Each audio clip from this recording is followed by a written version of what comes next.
Okay. So the scene is you are at the top of the Cathedral of Los Angeles. And you are standing there. It's very, very early in the morning. It's right up against the time that you would feel comfortable being up. You're feeling yourself getting slower, but it doesn't stop you from what's happening up at the top of this tower. Right. And you are with someone else. It's unclear if you've pushed them or if they've slipped from your grasp. But they've moved away from you and they are plummeting down onto the street. And you see them falling. And as you're seeing them fall, the light from the sun is breaking through the clouds. The sun that you've never seen in decades is suddenly illuminating you. And you feel it in your cells. You are on fire. Almost instantaneously. Everything is on fire. Your eyes, your mouth, your tongue, your brain, your hands, everything. You're stumbling, and you're stumbling back, you're stumbling forward, you're tripping over your feet, and you fall forward. And as you fall forward, your body becomes ash, and the ashes sprinkle onto the street before you can even hit the ground. And that is your final death. But how did we get there? So many questions. We'll find out. Yep. This episode of the Esoteric Order of Roleplayers is brought to you by the generosity of our backers on Patreon. Go to patreon.com/esotericrp to find out how you can become a backer too. Remember to follow us on Facebook, Twitter, and Instagram to keep up with all the latest news, and join our Discord community to chat with players and fellow listeners. The Esoteric Order broadcasts from Santa Fe, New Mexico. We recognize these episodes are produced on the traditional territory of the Tewa-speaking Pueblo peoples, and we acknowledge their community, their ancestors, their elders both past and present, and future generations.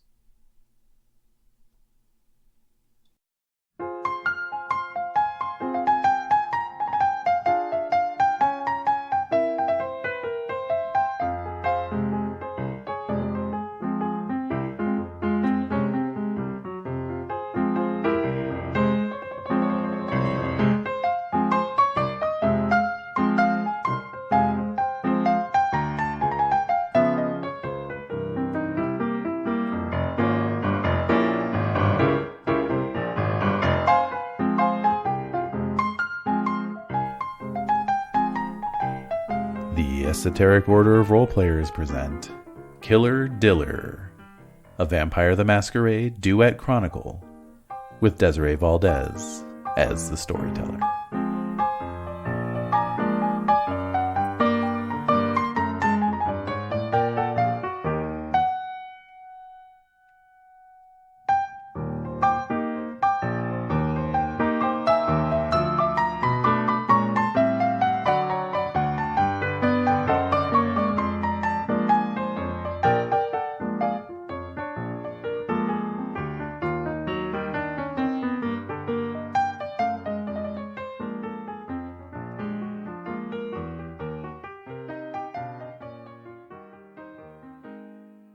I move the stars for no one. Ooh. And we're back. Hi. Hello. Let's do this. We're Okay. doing this thing. All right. Let's just I feel like it's important. Well, if you're starting out listening, that it's October 2020. We are recording. Just as a time capsule, it might be good. That's true. Give people a sense of context. We have no idea what the next hour, next 12 hours will hold. Yeah. So we are in October 2020. I saw a tweet where some guy tweeted out on October 1st. Hey everyone, we made it through the first day of October. And then like 6 hours later, he's like, well, this tweet didn't age well. That sounds right. Yeah. Okay. So God only knows by the time this goes out what's going to be going on. Yeah. So great. You got your little handy drink there. You're scissorping away. We haven't recorded or been in this space in like a really appreciable way. Hey, that was one thing to check too. Got it. Anyway, yeah, no, we did our little Berlin Cthulhu one shot. That's true. We did. But that's about it, children. Yeah. So that's why we're doing this for the children. The children want more duets. And they said, we want duets. And we said, sure. And then 5 months later, 2 years later, here we are. We're here. We're back in the studio. We're doing it for the children. That's right. And we're popping the corn, feeding the children. No, that's disgusting. Don't say that. All right. So I'm not trying to be a buzzkill, but that's just disgusting. My buzz has been killed. Oh, good. So October 2020, we're here to play a new duet called Killer-Diller. This is part 1 of 2. And this is the prelude for part 1. There may be a mini prelude for part 2. You're so amenable. You're just like, yeah, sure. Well, I'm aware of the plan. Oh, you are aware. Yeah. Oh, were you? I was just talking to listeners who may not be aware. Exactly. See, so I was agreeing with you. I'm always thinking about the listeners. I know. It's just what I do. I know. So this is the first prelude, part 1, City of Devils. Ooh, shit. And so just to give an overview of what we're hoping to accomplish is just a spooky, ooky duet. And thrills, chills, and spills as usual. And really exploring Los Angeles, the 20s through the 50s. That's the goal. That is the goal. We'll see what happens. Yeah. Because like I mentioned, we have no idea what's going to happen. No. So let's begin with, is there anything you would like to share? Your thoughts, feelings? I'm excited. You are? I think this will be fun. Good. Looking forward to sharing this character with everybody. My OC, as the kids say. Oh, what? Why is it an OC? Original character. Not player character? No, I don't know. I don't even know where that comes from. Anyway. OC? Yeah. I think it comes from the fan fiction community, but that has no space here. No, thank you. We are not. I mean, we if are you not want to holding write space for that. If you want to write fan fiction about our characters, go nuts. But that would be hilarious to see. Fan fiction, fan art. It's We've all asked, good. We've asked this before. Nobody, no takers. Nobody takes us up on it. Sad. No, it's all good, man. It's a subjective experience. That's right. But we're not here for that. We're here to have fun. We're here to weave a tale that will amuse us both, and hopefully people who listen, they might enjoy it as well. And we'll just get into it. Okay. You want to get into it? What else do you have to say for yourself? I think that's it. I mean, your little labyrinth Bowie quote there at the beginning is just making me think about Changeling now. So, what? And I'm already thinking about werewolf, so we need to calm down. We committed to doing this. You get our headspace. No, I know nothing about Changeling whatsoever, but there was some chitter chatter on the Just Barbarian Things Discord server. Oh, at Just Barbarian Things? Yeah. Right? Is that what they're... what's the Twitter? Yeah. Let me grab that. No. I'll get it. I got it. Oh, all right. Anyway. Beat you to it. Fine. Anyway, there was some chit chat over there about... At Barbarian Rainey on Barbarian Twitter. Rainey, of course. Just Barbarian Things podcast. Yes, but anyway, there was some talk about Changeling over there, and I know nothing about it, but it is interesting. It's intriguing. I'm intrigued by it. I know you are. So, we'll pencil that in for, 3 years from now. Yeah, I don't know, but you're interested. You also want to play mage. You want to explore the whole world. I definitely want to play mage. Yeah. But anyway. I don't know about Wraith. No, I don't want to play Wraith. Or Mummy. Well, Mummy I do want to play. Or Genie. I do want to play Genie. What was it? Genie. The summoning? It was Genie the summoning. Yeah. Because you summon a genie. Yeah. So many adventures to run. I mean, we could make a fake Genie the summoning for like a Like, if we want to do like a Chronicles thing with some mortals, like, what are they playing? Genie the Summoning or something like that? I don't know. I think that would be funny. That would be funny. You know, if you Google Highlander World of Darkness, you get this webpage that looks like it was probably made in 1999. Oh, God. And it talks about how it's hosting a netbook of, it's like Highlander : it's not the Quickening. You'd think so, but it's not. Why would it be the Quickening? Because that's, you know, what they, isn't that the subtitle of the first movie? I don't know. Probably, but that's related to like something moving in the womb. Yeah, it's kind of gross. That's real. Why is that gross? It feels like a bodily function. I'm like, why does it relate to Highlander? Yeah, that's what it's like. You don't need to talk about bodily functions. That's cool. Sir, we're about to play vampire. We're about to play vampire. Well, ma'am, undead bodily. Ma'am, this is a vampire game. Ma'am, this is a mortuary. No. Undead bodily functions are fine. Anyway. What the fuck? I don't. No, but anyway, so the interesting thing though is it talks about how the netbook was originally written in 1992, I think, which is really, I mean. Well, that was right when that was popular. It is, but I'm just like, what, you know, man, to be a nerd in 1992. Well, to be a nerd. Playing Vampire the Masquerade and going, you know what this needs? Some Highlander. And then you open up your .txt file and you start writing your netbook and you post it on Usenet, I guess, or whatever would have been the thing at the time. Yeah. Or a BBS system, perhaps. So, anyway, funny stuff. It's still out there. It's hysterical. Yeah.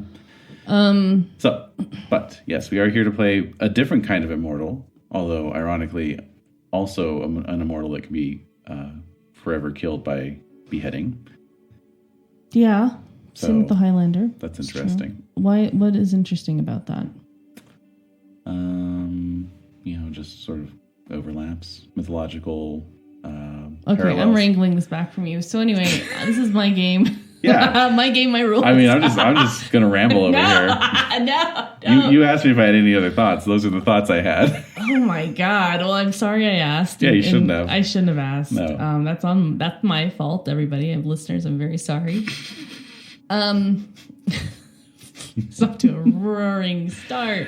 Yes, well, we're here to do a prelude, right? We're here to do Prelude. So that's fine. We are doing It's a very informal session. Most sessions are informal. That's true. So, hopefully, you haven't skipped that far. And we're getting into... Actual game starts at 10 minutes. As usual. The actual game starts at 45 minutes. Sometimes. Yeah. Okay. Saying all that to say, we will begin. The Killer-Diller, Part 1, City of Devils, Prelude, number 1? Question mark. We're getting into it. So. Oh, wait. What do you think about werewolf? What do you think about my werewolf idea? All right. So, really quickly though, I want to set the context for this particular series in the Nightlife umbrella. Oh, okay. So Nightlife are all of our World of Darkness chronicles that we do. We do vampire. We've done vampire only at this point in time. Oh, and Hunter's Hunted. Hunter the V-Hill. Hunter the V-Hill, yes. Right, at the Vigil. Okay. So we've done that. We've done vampire mythos exclusively. Yes. Like we haven't really delved into things outside the world of vampires. No. Not really. I mean, we've incorporated some things here and there in our vampire tales, but... Do you have any books written from the vampire's perspective? I'm sure I've made that joke already. But no, you haven't. Have I not? No. I thought that was like something Derek would have said or something. Oh, my... Well, probably the next time we see Derek. Yeah, he's the one writing from the vampire's perspective. That's true, actually. Anyway, well, speaking of which, speaking of established characters... So Nightlife. Yeah. So our Nightlife Chronicles is what we've lovingly called our World of Darkness games. And that consists mostly of vampire and hunter. What? Why are you smiling? I'm thinking about all the things we've created. It makes me happy. Okay. Carry on. Excuse me for being a little happy this year. Jesus Christ. I know you're not used to seeing me smile, but shit. Why are you smiling? Are you gassy? Gassy? Is it gas? It's gas. It's gas, isn't it? So... Oh my god, we're right back on our bullshit. So it never left. Never got off of it. To a whole new level of bullshit. Yeah. Mm-hmm. So we have vampire. We have hunters hunted. Mm-hmm. We have, and we're going to incorporate some new stuff next year. Mm-hmm. But this is an extension of and they're all set in Los Angeles. Yeah. I mean, or they have Los Angeles as the locus, I guess you could say. Yeah. Yes. I mean, that's the central gravity well. Right. Like that's the hub. The hub. Yeah. And so this duet is set before 13 Candles, mm-hmm. before Neon Masquerade, mm-hmm. Black and White, East of Eden. Neon Masquerade, East of Eden, Black and White, Demon's Mirror, that all took place in the late 80s, early 90s. Mm-hmm. Then we have 13 Candles, which takes place in 1967. Mm-hmm. And a couple other years for you to figure out. And then... Wow. And then what it does, it bends time and space. And then Killer-Diller is set in the 20s, ideally through the 50s. Okay. But not necessarily like we're going to do time jumps, right? That's your idea? Not fully. Oh, okay. Like, not fully. So the first part is definitely dedicated to the 20s and 30s. Mm-hmm. The second part is dedicated to the 40s and 50s. That's kind of what I meant. Like, we're going to kind of jump ahead a little bit. We'll jump ahead. Between the two. Yeah. A wee bit. Not much, though. Sure. Because, but there may be jumps within those parts, correct? Right, Year to year to year. It's not going to be like every day, but there's going to be significant events that have taken place throughout those decades. Right. Exactly. So 2 20-year periods. Okay. Mm-hmm. Up through the Anarch Revolt. Mm-hmm. Spoilers. It's ambitious. No. Spoilies, but it's ambitious, mm-hmm. and don't make me digress and talk about spoilers and how there really aren't any spoilers. Oh yeah, no such thing. No such thing as spoilers, and very controversial. So moving forward, we're gonna do a prelude so we can get to know your character, mm-hmm. and then we'll figure it out in session 1. I already know when we'll be starting and what we're establishing here. Okay. But that's to kind of give you all context for our games and where they're going. Mm-hmm. If you've never listened to any of our chronicles, and this is the first one you're starting with, I think that's actually not bad. I think that's true. I think in a lot of ways this is actually... You could do a chronological... You could. Listen through. I know, that was my idea. Oh, aren't you That's clever? why I picked this time period. Oh. So, show me your duet sometime. Oh, all right. God. So, what? That was pretty bad. It was? Cut it out. No. All right. So, it was bad? Keep going. You're supposed to be building me up as your trusty GM. So, I'm sorry, storyteller. Yes, trusted please. Storyteller. Get on with the storytelling. Okay. So, 20 minutes in, and we're going to start with a prelude. So, mm-hmm. David, you are the player. I am the storyteller. Mm-hmm. And I will be facilitating this story over the next many, many weeks. Mm-hmm. Yes. Carry us through. I will do that. I will do my best. So, to start, we're going to go with just the standard character sheet rundown. Mm-hmm. Oh, okay. You want to grapple with the mechanics first? We need to get all the crunch out of the way, and then we can start filling in with the actual good, normal, true, healthy content that we're here to get, which is not the crunch. It's gonna clear our eczema, and it'll clear all of our chakra points. It's gonna help us. It's curing our depression. It's offerings to our ancestors. Mm-hmm. Is through sharing the actually qualitative data around your character versus the quantitative. Of course, you'd want to get the quantitative. No. But I just, for those who are interested and curious, not me. Wow. I'm totally kidding. I would like to know, because I don't remember, to be honest, and I'm sure you don't as well. Yeah, I'm not super... Things may have been said, and now they're forgotten. It's I like the Lord of the Rings, for goodness. I'm like Gandalf down the archives. No, it's like the stories turned to myth. Oh, right, yeah. Things that should not have been forgotten were forgotten. Yes, and some things that should have been forgotten were brought up. Ooh. Or whatever. Something like that. All right, so, fine. Yeah, no, I think I made this character in like May. You did. And that was about 2.5 years ago. Yes, approximately. So that was 13 years ago. Yes. But yes, so I know a lot of our, welcome to our new listeners, but I know a lot of our longtime listeners were anticipating that I was going to play Tremere for this outing. And that is certainly the idea I had coming in when I sat down and started cogitating, what kind of character I wanted to do. I had a few different ideas, a few different permutations. Ultimately, I decided against a Tremere only because I kind of feel like I would like to play an all-Tremere Chronicle with, like, maybe 2 other players where we're, like, in a chantry, and we're kind of exploring the politics of that, and the politics of the Tremere clan. So I hope you enjoy listening to that, because obviously you won't be involved in that in any way. I hate the Tremere.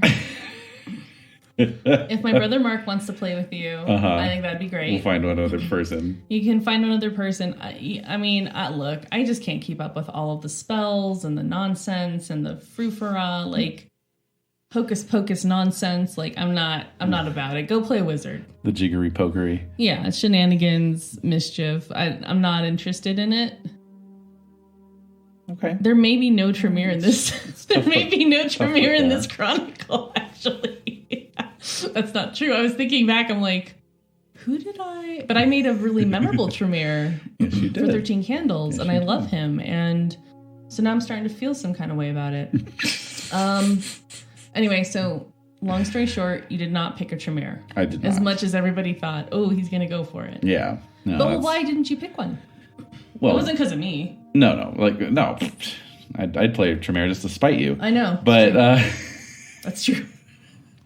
No lies. No. But it was just exactly what I just said, which is that I just feel like you rather, because they're more conducive to a group coven. A coven, if you will. a coven, a chantry of Tremere. It's like a murder of crows. It's like a chantry of Tremere. One thing we've sort of discovered as we've played these games is that there are certain clans that are better suited for duet games. Absolutely. And you just lucked into the fact that Gangrel are a good one. I did not luck into anything. Oh, that's right. You want to get metaphysical? Yeah, always. Yeah.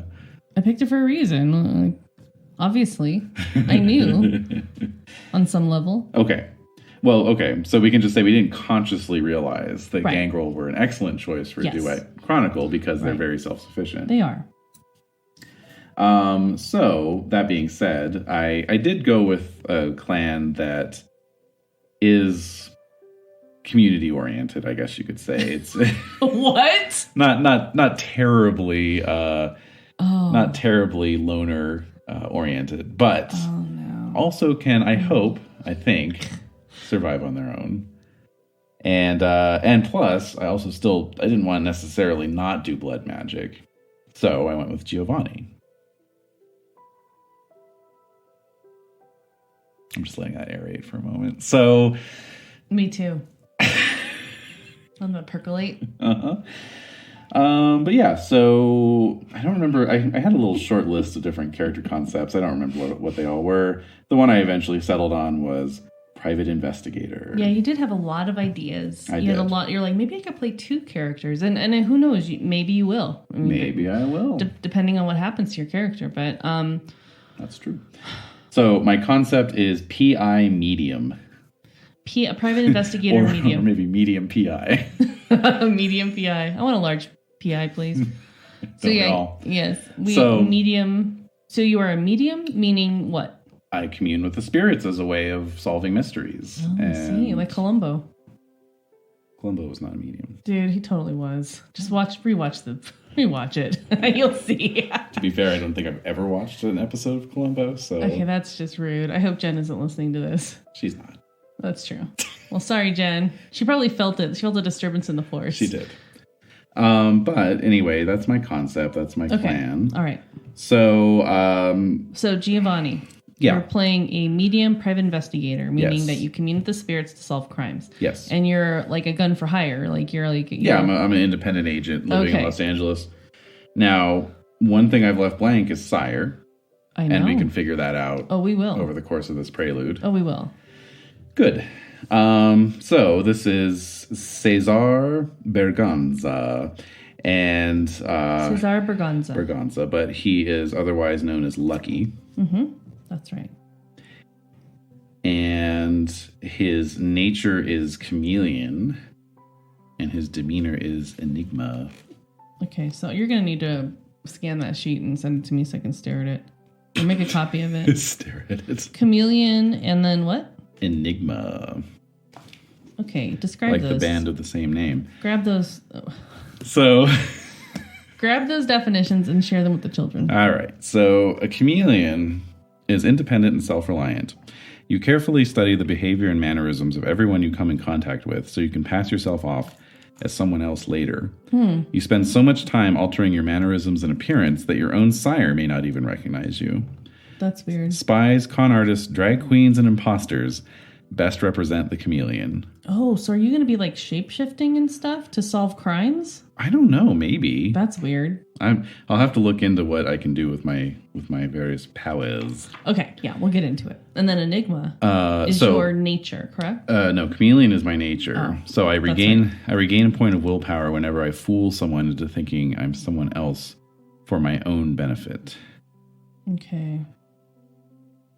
Okay. And then your demeanor is enigma? Demeanor is enigma.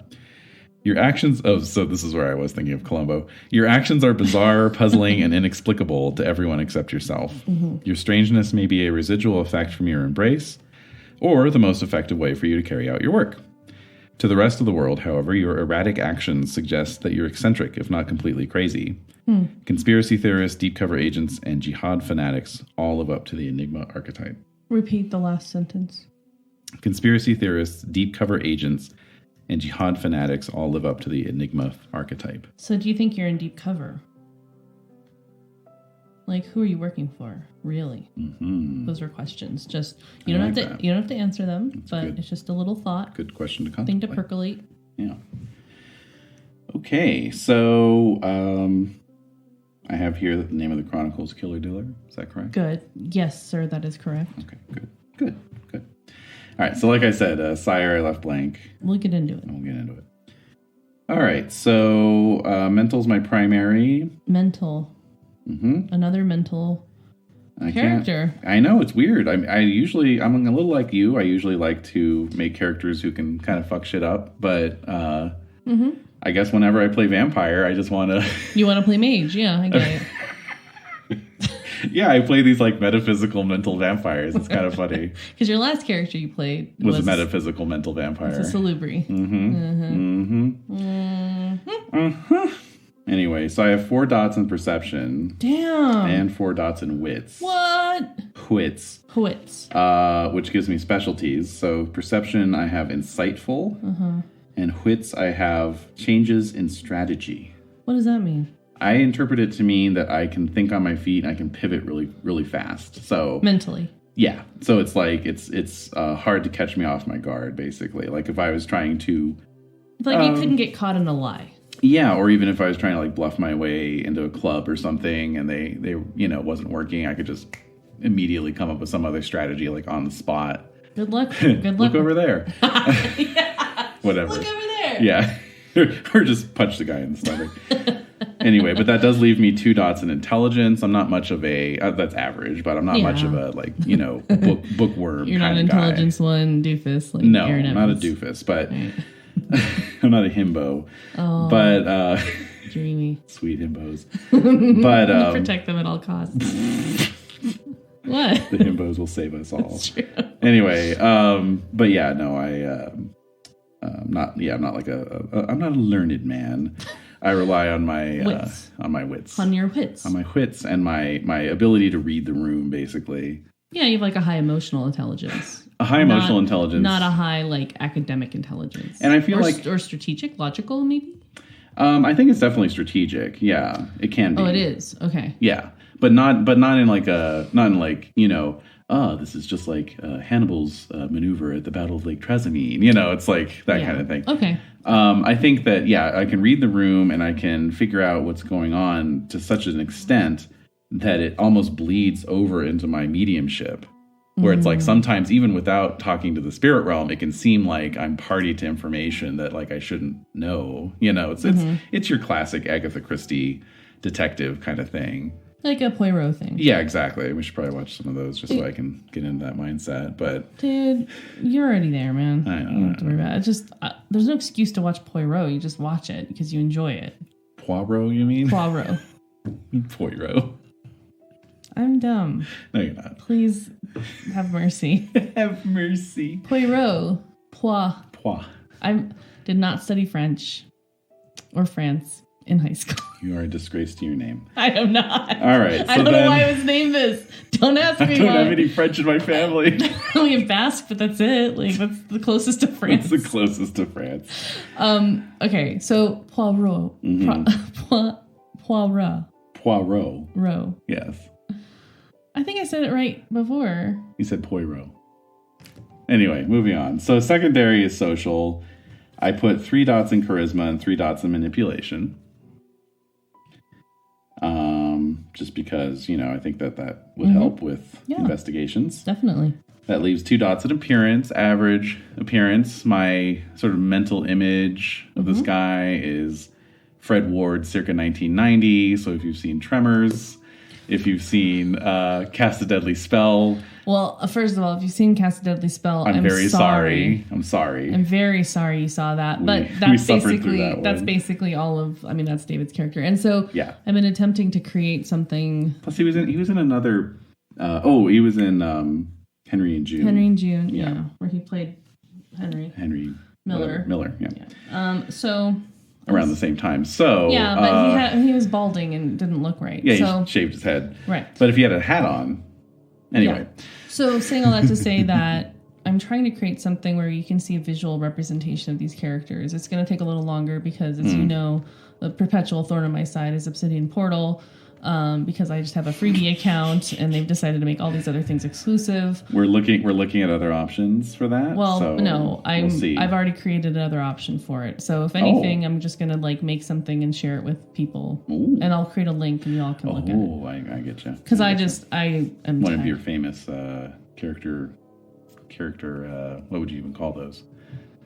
I don't even know. It's not exactly a mood board. It's not like a family tree. Character board, I guess. It's like a character tree in some ways. Yeah, but it's not going to reveal a whole lot. It's just, if anything, it's just going to be like a journal of characters. So if you have a question like, I wonder what so-and-so looks like, then you can just look it up and go, oh, cool. So, yeah. And as you know, I'm also looking at World Anvil to create an umbrella wiki for all of our Nightlife chronicles and then little specific campaign wikis underneath that. So that might be a thing. I don't know. We'll see. But okay, cool. So that's his social. Great. And then obviously physical is tertiary. I just went with 2, 2, and 2. Average. Yeah, average across the board. So great. Okay, so then that takes us down to abilities. Is this too in the weeds? Should I move it along? To the no. No? Okay. You know me. I want to get all of this stuff on. On record. Dude, these are long sessions. Like, this is long form, yeah. This is a place for us to enjoy ourselves and to have fun talking about our characters. Okay, cool. So for a talents, I'm just looking at all the numbers of dots. I believe I went with primary for talents. So, because there's just a lot of sort of PI. You can put the notable ones, like the things that have more than 2 dots, like that kind of stuff. Oh, well, that's not very many. It's fine. So, No, do all of them, actually. Yeah, exactly. Do all of them. So this one tends to have the most PI adjacent abilities. So, 3 dots in alertness, obviously. So I'm rolling a fat 7 dice pool on any kind of perception roll. Damn. 1 dot in athletics. I'm picturing him as svelte. He's got an average strength, so he's not like swole.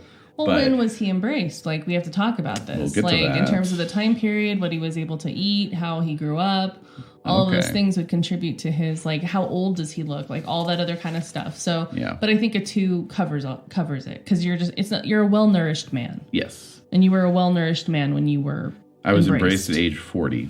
Right. Which is typical of the Giovanni. Exactly. So later embrace. Right. Mm-hmm. So you had, there weren't any nutritional deficits or physical deficits that impeded your growth. Right. It was probably on the track and field team in high school. I'm not sure. And, that kind of thing. You think you went to high school? Yeah, I do. When were you? What? Okay. We'll get into that. So I'm a Los Angeles native. They had high schools in Los Angeles. It's not like I lived out on a farm or something. I'm a city boy. I'm not assuming anything. I know nothing about your character. You realize, like, everybody. How dare you? How dare you? Everyone. This is our first session. I know nothing of his character, so that's why I'm surprised. And this happened to the last one. You're like, I'm like this, and I'm like, what the fuck? And you're like, does this change everything? I'm like, yes. Oh, that's right. I remember that. But that ended up creating this really great, and we just went with it because that's how we roll. Good. So, moving on. Okay, so that was 1 dot in athletics. 3 dots in awareness, obviously. Yes. As a medium, I have to be aware of my supernatural surroundings. Mm-hmm. 2 dots in brawl. Mm-hmm. He's a 1-2. He's a guy who grew up in the late 1800s. He learned how to fight. Yeah. And then 1 dot in empathy, just again as a sort of investigative, emotional intelligence kind of thing. Right. 1 dot in intimidation if the empathy doesn't work. Yes. 3 dots in streetwise. Okay. And 2 dots in subterfuge. Great. Okay, then secondary was knowledges. Yeah. So 1 dot in finance, just because, he's kind of got to look after himself. Right. And, you run your own little business. Run my own business. Mm-hmm. And also, again, like with most Giovanni, it's like you spend some time as a ghoul first, and you're kind of helping out the family, so to speak. So, 3 dots in investigation, obviously. 2 dots in law, I guess would be the one place he is kind of well read. Yeah. Just knows the law so that he knows how to break it, basically. Right. And 3 dots in occult. Okay, what does that entail your necromantic leanings? It does actually. I have to roll occult when I try to activate my magic. Mm-hmm. But let's see, what does it say here in the book? You are knowledgeable in occult areas such as mysticism, curses, magic, folklore, and particularly vampire lore. Unlike most other knowledges, occult does not imply a command of hard facts. Much of what you know may well be rumor, myth, speculation, or hearsay. However, the secrets to be learned from in this field are worth centuries of sifting legend from fact. High levels of occult imply a deep understanding of vampire lore, as well as a good grounding in other aspects of the occult. At the very least, you can discern what is patently false. So, 3 dots represent you've heard a lot and have actually seen a little for yourself. Oh, okay. We can get into that at some point. And then tertiary was skills. I took 1 dot in drive, 1 dot in etiquette, 1 dot in firearms, 2 dots in larceny for that breaking and entering, and 1 dot in stealth. Okay. All right. Any other things you need to know? About abilities? No. Okay. Yeah, I don't have any specialties or anything. All so, right. Moving on. Disciplines. Yes. Okay, so Giovanni have 3 clan disciplines. Yeah. Dominate, necromancy, and potence. Right. Now, I made a controversial choice here. Oh, man. What is it? Well, fortitude would be one thing. Right. But I don't have fortitude. Right. Potence, I'm like, I have a strength of 2. Like, do I really need to be, like, boosting my strength? Am I really going to be, like, beating shit out of people with baseball bats? I don't think so. Not that often. I guess not. Not at first. Okay. So I ignored potence.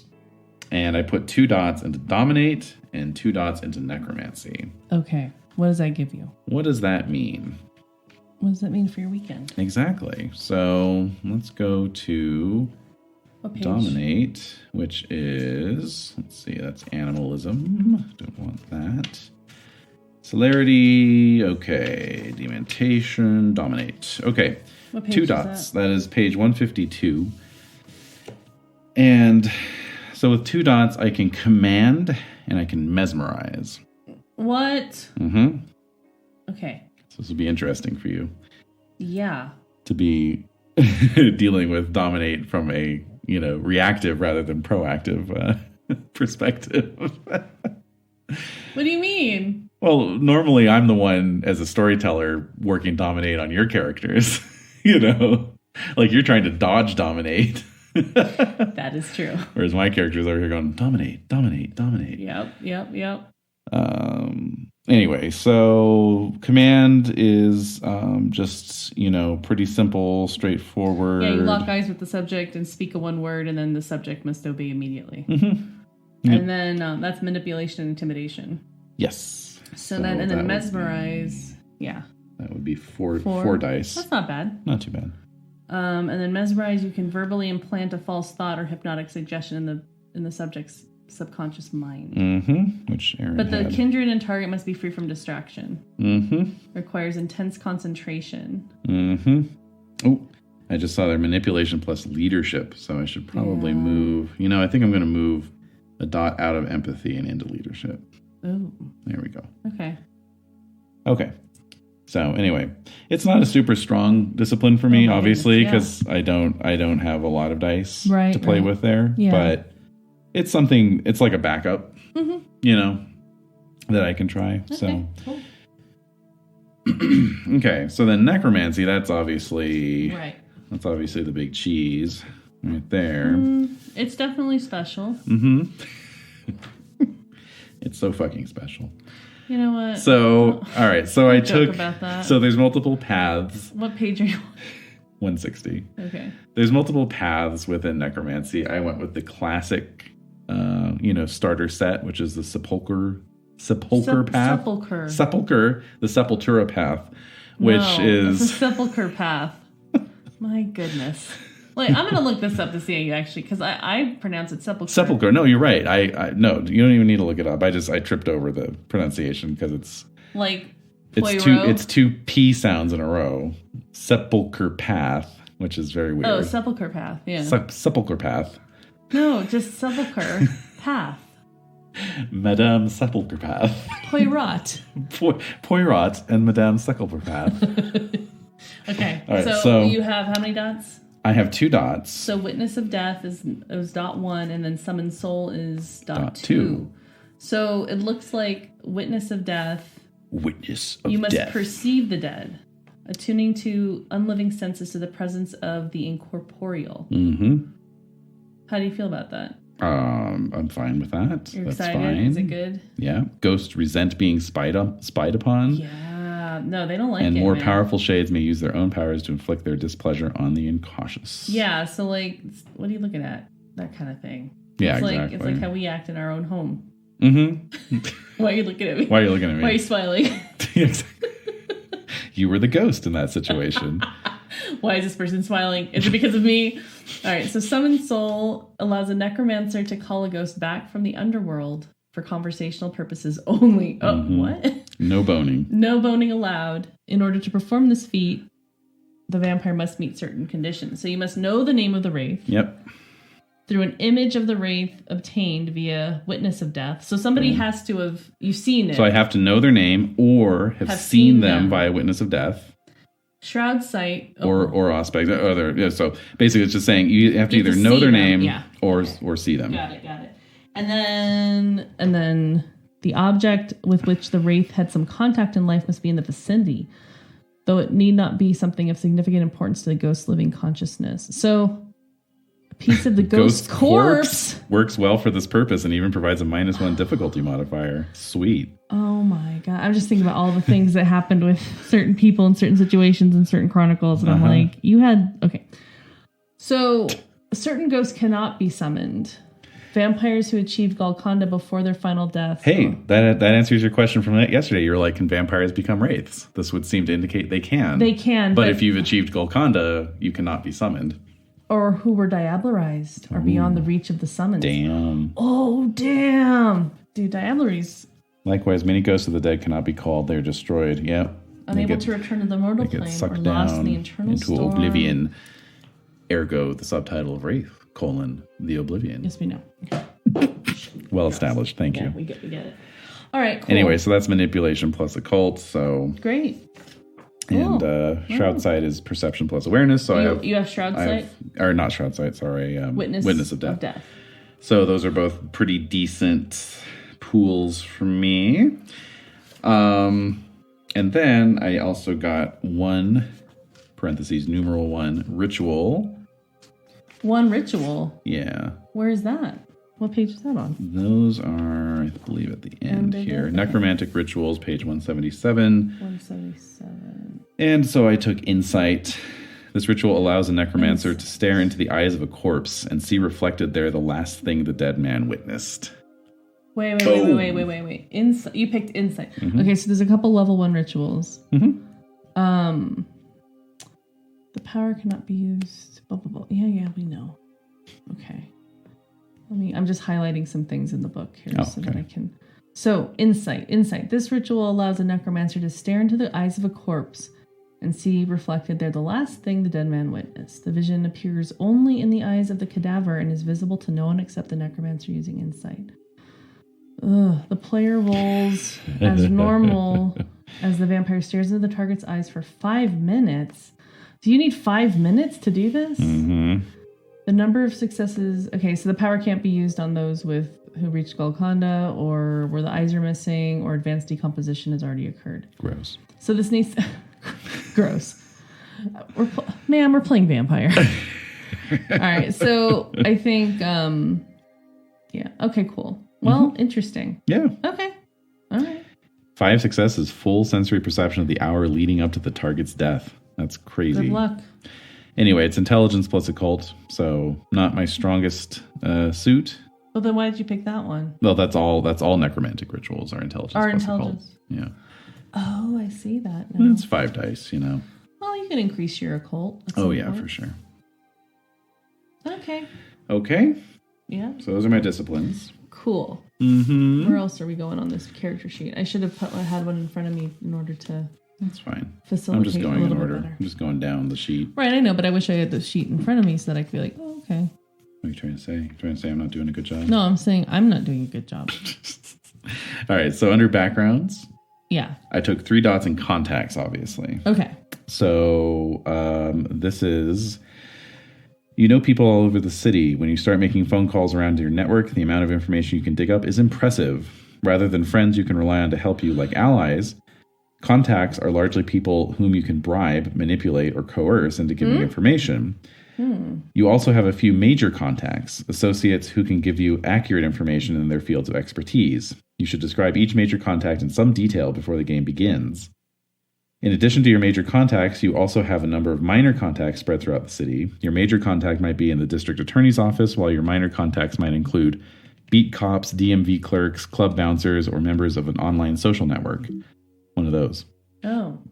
You don't need to detail these various passing acquaintances before play.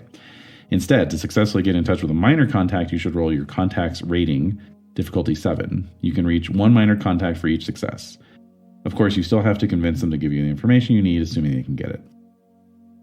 Okay, so I took 3 dots in contacts. Wow. So that gives me 3 major contacts. So we need to figure out who those people are. I don't know if there's a spot on my super deluxe character sheet here for that. Probably. There probably is. It's 6 pages. So. Yeah, it's pretty long. I don't know. It's kind of an abomination. To you, baby. So the 3 contacts, I think we can develop them over time. Mm-hmm.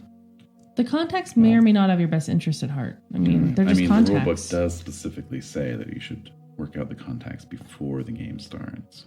Well, do you have ideas? No, I have no idea. So don't throw that back in my face.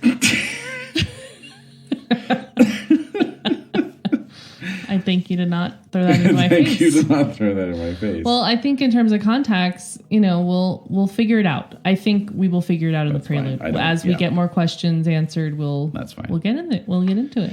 Yes, and it does say the major contacts can give me accurate information in their fields of expertise. So their fields of expertise, but they may not have your best interest at heart. That's all I'm saying. It's possible. Okay, I took 1 dot in domain. Okay. Physical territory. to which your character controls access for the purpose of feeding.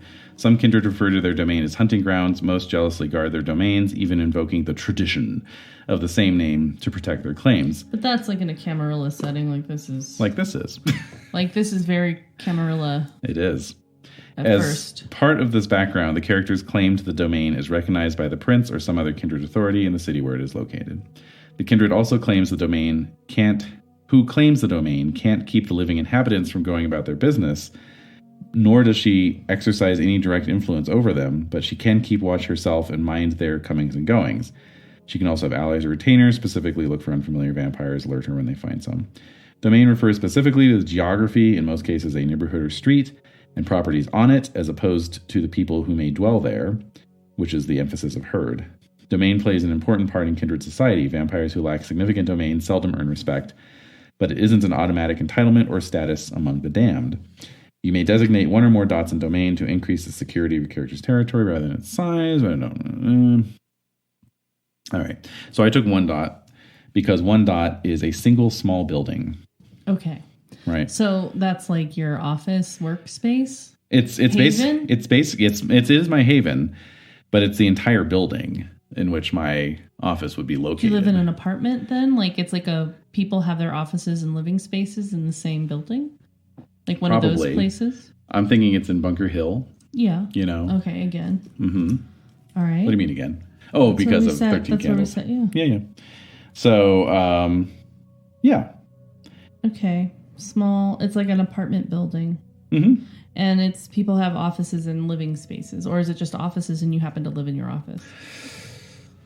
Like you have a little pull-out couch and... Right, I mean, right. but how are you managing that? Like... I think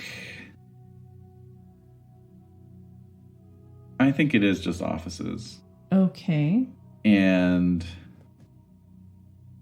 that way I have the place kind of to myself at night, you know? Yeah. Right. Okay. But we got to get into your haven. Well, we can elaborate on that in a second. Okay. All right. So, yeah. Anyway, we'll get back to that. Okay. I took 2 dots in generation. Okay. I'm sure I had a reason for that, but I don't remember now. Oh. I don't know. So that makes me 11th generation. Okay, great. 11th. Yep. Oh, my. Mm-hmm. Huh. That's a choice. 11, 12. So I have 12. 12 blood pool. You can spend 1 blood point per turn. Oh, my goodness. And... Good luck to you. Thank you. 1 dot in resources. Okay. Valuable goods whose disposition your character controls. Maybe actual cash. And other investments. And then... Resources for vampires go mostly to pay for luxuries and the associated expenses of developing and maintaining status, influence, and other backgrounds. Character with no dots and resources may have enough clothing and supplies to get by, or she may be destitute and squatting in a refrigerator box under an overpass. You receive a basic allowance each month based on your rating, so be certain to detail exactly where this money comes from, be it a job, trust fund, or dividends. Kindred's fortune may well run out over the course of the chronicle, depending on how well he maintains it. You can also sell Who's keeping track of a vampire's money? Like, unless it's like a part of the storyline. Like, well, yeah. You can also sell your less liquid resources if you need the cash, but this can take weeks or even months. It's true. Art buyers don't just pop out of the woodwork after all. Nope. All right, so I took 1 dot in resources, so that's okay. sufficient. Yeah. You can maintain a typical residence in the style of working class with stability, even if spending sprees come seldom. Great. Yeah. Good. So, and that's obviously just the income from my, service, private investigative service. Mm-hmm. Okay. All right. So that's all my backgrounds, and then conscience and self-control. What's that? Are my I'm on the path of humanity. Okay. So I have six dots in humanity. Oh. Mm-hmm. Okay. I have conscience of 2. Oh. Self-control of 4. Oh, you lucky bastard. And a courage of 4. Damn. That's good. 4 points of willpower. Cool. If I want to buy that up. Yeah, I think soon. you might want to. And yes. Okay, so that's page 1. Mm-hmm. Mm-hmm. Now, We talked about specialties. Or as it says on the sheet here, especialities. Oh, no. I think it was originally a Spanish language sheet. Do you have specialties? Yes, just for the perception and wits as we discussed. Okay. Yeah. Let's find that. And then for merits and flaws. Uh-huh. Yeah, you have some fun stuff in there, I remember. I do indeed. All right, so I have 2 social and 1 supernatural merit. Okay. All right, so where is it? This chapter's not organized very well. There's the social. Okay. All right, so former ghoul. Wait, what page is this on? 487. Okay. So former ghoul. Yeah. Obviously, coming from the Giovanni. Mm-hmm. You were introduced to the blood long before you were made kindred. Your long experience as a ghoul gives you insight into and comfort with vampiric society. You are at -1 difficulty on all social rolls when in the presence of other neonates, particularly those who haven't been educated by their sires, and have a -1 difficulty on all rolls relating to vampiric knowledge. Okay, cool. Okay. And then I also took Lawman's friend. Oh. For whatever reason, maybe your winning smile or perhaps just your superb groveling technique, the local sheriff, and that's capital S sheriff as in Camarilla, Okay. in charge of discipline likes you. He's inclined to overlook your minor trespasses and let you in on things you're not supposed to know about. He even gives you warnings about occasional crackdowns and times when the higher-ups aren't feeling generous. Of course, abusing this connection might well turn a friendly vampire into an enemy, and the change might not be apparent until it is too late. Oh, that's intriguing. Mm-hmm. All right. And then,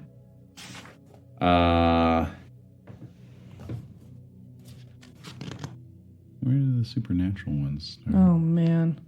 Anyway, I have the merit that gives my character his nickname. Lucky. That's right. You were born lucky, or else the devil looks after his own. Either way, you may repeat any 3 failed rolls per story, including botches, but you may only try once per failed roll. So there you go. Try once per failed roll. So in other words, I have 3 rerolls, but Right. I can't just blow all 3 on a single attempt of something. Oh, so Right. yeah. So if you were like, oh, I want to reroll for perception, can I do it again? You're like, no. You just do it once. Just get the 1 reroll, yeah. Yeah. Per thing. And you're like, okay, I'm going to try something else. Mm-hmm. All right. All right. Cool. Yes. All right. So then over to flaws. Okay. All right. So my first flaw is tied in with my Giovanni clan weakness, which is, what is it called? Excruciating bite. kiss. Oh, Excruciating kiss. Okay. Which causes double damage from my bite, apparently, but also just is extremely uncomfortable. It's not a pleasant experience for the mortal who's being fed on. That's right. And so, knowing that, it's both kind of a hassle to try and feed off of somebody who is screaming. You know, it makes it difficult to do it in a subtle way. Yeah. And is also very disturbing. Yeah, and it's something that, yeah, the person might die of shock or agony before they are killed. Yeah. Or exsanguinated. Exsanguinated, yes. So You do twice as much damage as the kiss of another vampire would inflict. yeah, I know. If you take 1 point from a mortal vessel, the victim could suffer 2 health levels of damage. So in order to get around that, Yeah. Lucky began injecting his victims with morphine prior to feeding off of them, Okay. which works, but unfortunately, it puts morphine in their bloodstream, which he then ingests. Yeah. So he has developed an addiction. Oh. So the addiction, the substance must be present in the blood you drink, or you automatically frenzy. Oh, wow. Yeah. So who's your supplier for morphine? Well, maybe that's one of my contacts. I think that would have to be. All right. So, cool. Which, again, I wasn't seeing a section for contacts. On your beloved sheet. On my it's beloved, like 6 pages long. On my 18-page character sheet. Yes. Reputation. No. Achievements and disgraces. That sounds right. Hold on, let me just jot down this disgrace. That's what I do on a daily basis. Right. While you're looking for that, okay. What are the other things? That's neat. Okay, there are a lot of good things on here. So anyway, so that's addiction. So one of my contacts is my supplier. We'll call them the pharmacist. The pharmacist. Oh, there you go.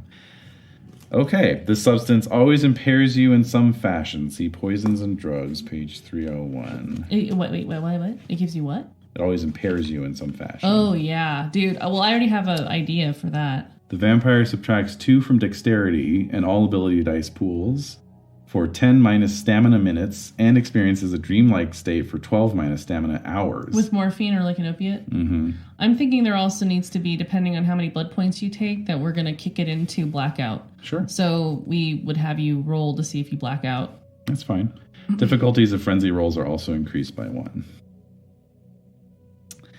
Nice. Okay, so that's flaw number 1. So then that ties in with flaw number 2, which is in terms of who is he feeding off of? That's a good question. Why was he so disturbed by the screams of his victims?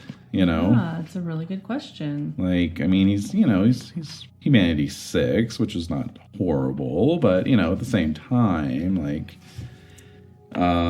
so he has the flaw, if I can just get to it here, of thirst for innocence. That sounded really... Why did you say it like that? Thirst for innocence. Don't do that. The sight of innocence. Go on. The sight of innocence of any sort arouses in you a terrible bloodlust. Roll self-control. Oh, that's nasty. Roll self-control or else frenzy and attack the source of your hunger. Why did you do that? We're playing vampire. Ma'am, this is a vampire game. No, you've turned the tables on me. I'm thinking it's something we can explore with the Prelude. But I think it does come from some kind of idealized,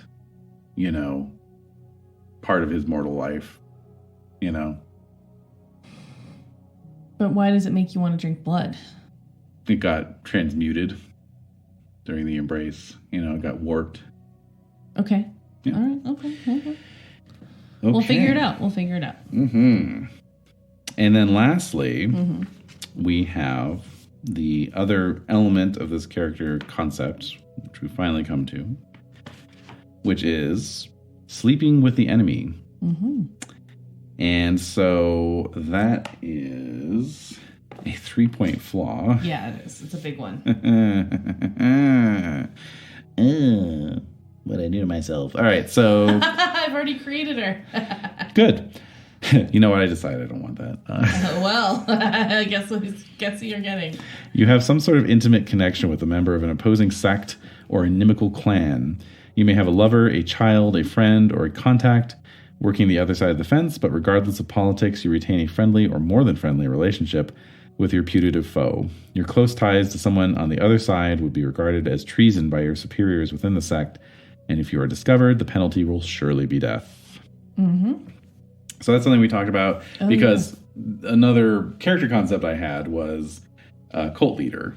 Yeah. Because there were a lot of cults in Los Angeles in the 1920s, apparently. Mm-hmm.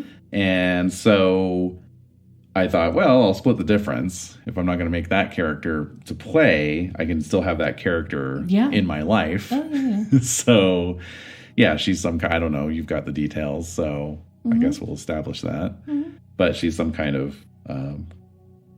like charismatic cult leader, I suppose, or something along those lines. Yeah, right? Something along those lines. Okay. So that's that. Oh my goodness. So that's the that. sounds. The sounds. The sounds. All right. All right. So anyway, that is pretty much everything. The mechanical side of things. Okay. Yeah. Cool. Yeah. Great. Any questions? Oh, I have plenty. But just to remind you, in terms of getting you into the Giovanni mood, just from the rule book and everything. I don't know what it's called. What is it? What is this called? What is that book called? A rule book? Core rule book? Yeah, whatever. Yeah. So with the... I don't know. I don't need to know these things. So, yes. So basically, the quote for Giovanni that they have in the book is, "You misunderstand the situation if you think you're important to me alive." That's great. And then it's assumed that, the clan progenitor Augustus Giovanni is still alive. Can you imagine? Yeah. I don't want that bitch anywhere near my chronicle. Well, good thing he's back in Europe, most likely. That's what we think. God, friggin' asshole. But yeah, I hate that guy. Oh my God. But yeah, what I always like, I don't know, it's just me because it's the 20th anniversary edition, but I love the stereotypes that they have that each clan holds about the different clans. Okay. So I can read through those really quickly. Go for it. I just like them. And I read them through, I tried to read them, I think I read them when I did Giovanni Chronicles, just to give people like a general overview. Yeah. I think it was too much information. Oh, yeah. But I find it fun. Yeah. So Giovanni, their stereotype about Assamites. Beware, as all the money in the world still cannot buy one passage back from the grave. Bruja, inexpensive allies or irascible enemies. Followers of Set, dangerous relics deluded by a primitive grasp of what lies beyond the shroud. Gangrel, let them have their mud and misery. Take offense to that. No. It's true. Nah, mud and misery. Think about where Aaron is right now. Yes. La Sombra, like us, they stand with one foot in the temporal world and one foot in the occult. Malkavian, once they crumble to dust, they don't have to suffer their madness anymore. There you go. Nosferatu, dead men do tell tales, and the sewer rats have so many tales to tell. Ravnos, the kindred have forever to make of their fates what they will, and this is how they spend it? Toreador, how tragic is the kindred so desperately afraid of what she truly is, or what they truly are. Oh, wow. Tremere, we don't enshrine the history that made us what we are, so why do they? My thoughts exactly. Damn. MTE girl. MTE. Shimashi, the worm that feasts on its own flesh must eventually starve. That's some human centipede shit. Alright, Ventru. They often forget that Machiavelli worked in the wake of the Borgias and the Medicis.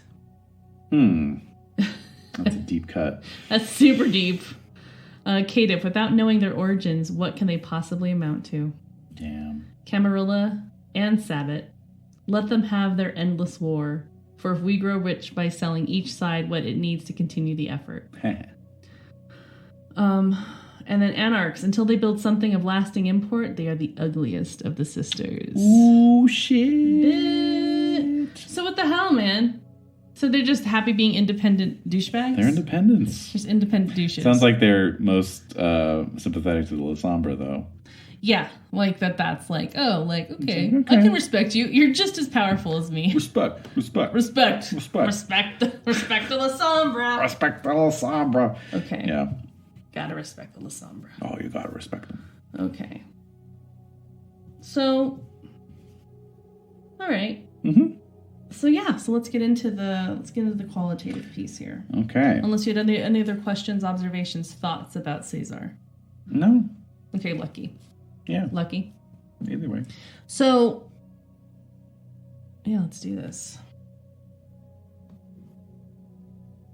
Okay. So you're saying you're a California native, Los Angeles native? Oh, I think Los Angeles native. Okay. When were you born? I was born in 1870. Okay.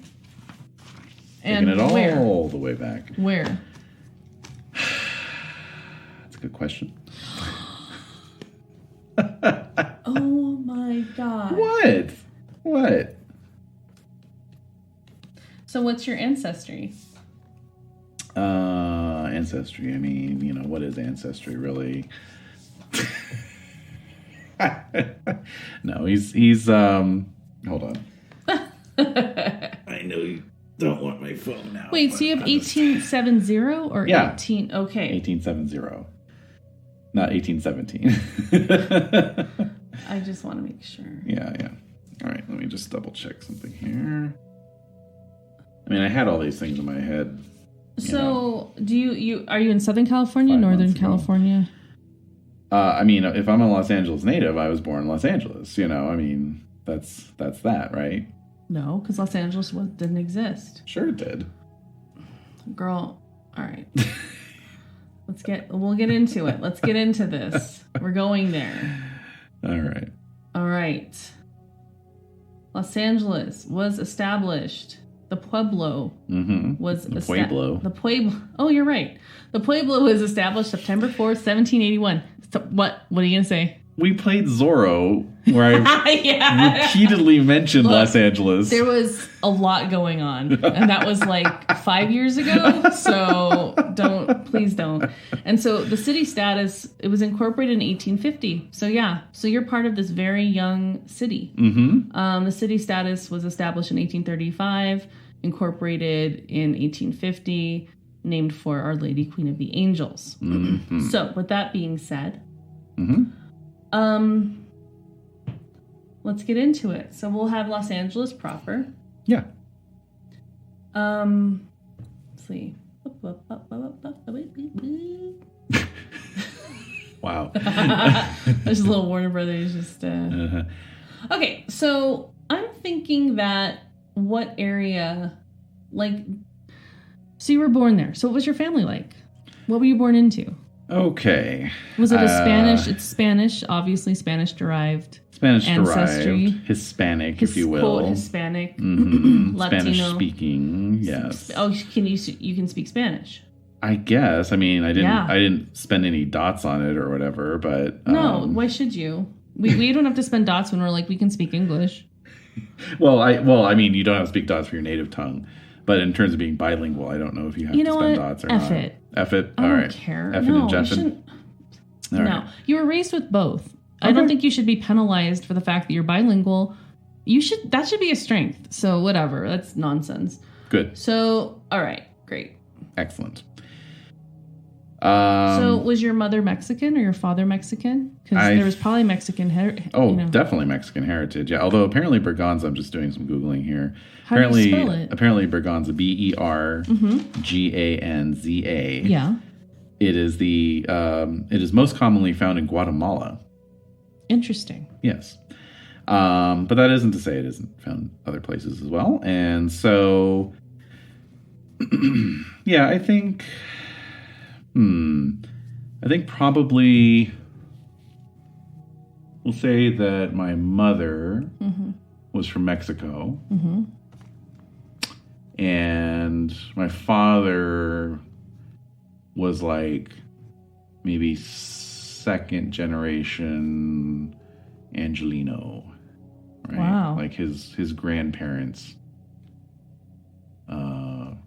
settled in the Los Angeles From where? area. What's their ancestry? Let's say... You have his last name. Yeah, I do. Kind of cycling through some ideas here. Grandfather...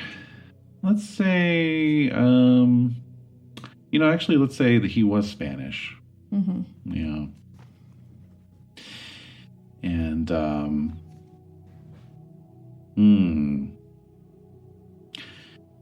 yeah. So he was Spanish, and he it's like getting really overly detailed. No. So he was Spanish.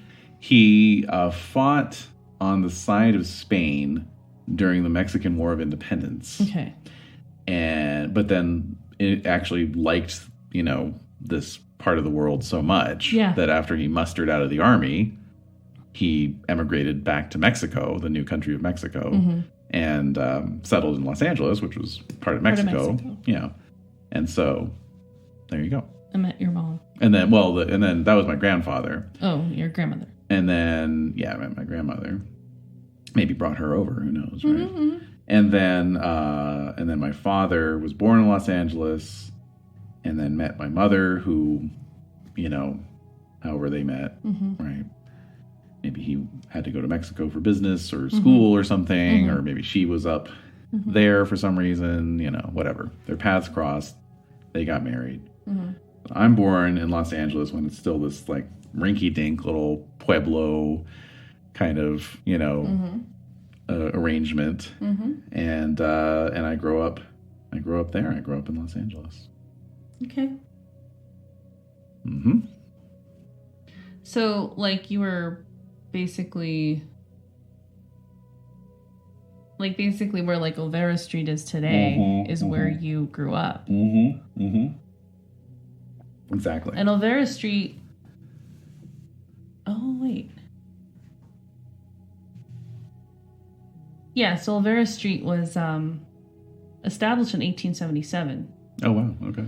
So, yeah. So part of it is like at this point in time, like how it is now, at least where we started in the 1920s, it really was turning into shit. Like, it was basically not in any way being cared for, depending on the year in the 1920s where we start. Oh, really? Because it only started being restored in 1926. Right. So people are like, oh, we got to preserve this. Yeah. So it's getting pretty run down, but it was the previous place where you lived, but you probably hadn't lived there for many years. I was born there before it was even a street. Exactly. It was just a trail. Well, you were born there like 7 years before it was like, oh, this is Olvera Street. Yeah. So it was a path. It was a footpath, probably. Right. Like or a very alley heavily tread footpath, right? Right. And so, yeah, interesting. Okay. So I'll have to reread Decline of the Californios. That's right. But yeah, that's the thing, is that I would have been born in the 1870s, so I would have been growing up, let's see, 25, 30 years after the, the U.S. annexation of California, 20 years after statehood. So a generation after the gold rush. So, I mean, it was, Los Angeles was not a major city by that point, but it was like anglicized. It was anglicizing, you know. It was in the process of turning into a more established city. Exactly. Like with paved streets. You would have had Anglos and Hispanics kind of mixing. Absolutely. Yeah, so. Absolutely. Okay. Yeah. Okay. Cool. All right. So where you lived. So that was where you lived. And then you grew up, right? Yeah, and I selected skills, abilities, whatever, with an eye towards that I definitely, I think, as an American citizen, I was benefiting from some aspects of the, public education and that kind of thing that was going on. But I was also, growing up somewhat poor, I think. Yeah. And just, this kid, like out on the streets, basically, right? Like not on, like literally, but, just kind of spending a lot of time, on this, just hanging out. And what were you doing? Did you do like little odd jobs and stuff? Probably doing odd jobs, getting in a little bit of trouble. Did you have any siblings? I don't think so. Really? Your parents? That is very strange for that time period. Yeah, so probably my mother had some kind of difficulty with her pregnancy that prevented her from having any more children. Was she sad about this? Definitely. Okay, so what did you do to kind of like, how did you respond to that? I mean, you didn't mind getting in trouble and like causing your mom grief, or like? Well, that's the thing, is that I always made sure I didn't get in too much trouble. And I think it also just made me hyper aware of, like the importance of family, because she was always talking about it. And I probably had a lot of cousins. Yeah. Were she's super protective? Aunts, uncles, definitely. Yeah. Yeah. Okay. It's probably one of those kids who was dressed in like flouncy skirts until I was like 5 years old, and there's like daguerreotypes, like from the photo studio. So, but, I kind of tried to toe the line as best I could between, impressing my social, peer group, like fitting in with them, but like not getting into too much trouble out of concern for her. What was your relationship with your dad, though? So I think my dad was probably, living on Vera Street. Let's say as a little ode to my last character, I'll say he was a barber. So he had, he used straight razors and stuff. So I probably still have like one of his straight razors, as like a family heirloom. But I, unlike Charlotte, I don't use it for feeding purposes. But so he was a barber. So he worked hard. I probably helped him out around the shop, quite a bit. And I think it was emotionally distant, but he was a real teller of stories. And so I would just sit, probably the beginning of my chameleon nature and my perception and all that kind of stuff came from just sitting at the barbershop and listening to him tell these stories, and then listening to other people tell their stories. And it was like this sort of crossroads kind of place where people from all walks of life and all over the place would come and go. Also people who were living in Elvira Street at the time, like there was an influx of immigrants, or I would say not immigrants, but settlers who were coming in from the southern states. So people from Texas, Florida, Louisiana, like there was like on top of the Mexican, established population there. Right. There was also all these like white Southerners, and I'm sure all different types of peeps coming in. From all different walks of life. Yeah. From the South. Okay, interesting. So I probably even like developed I didn't take anything expression. So I just developed this way of, listening and observing, So I was probably like one of those kids where I was like, how do you know that? Like I just say these things, and it's like, who told you that? I was like, nobody told me that, Yeah. Just figured it out, or I heard it. Yeah. Okay. And so moving into your adolescence. So as you were growing up, did you get to go to school? Right. So I think, like I said, I probably was able to attend at least a one-room schoolhouse kind of situation until I was, 13.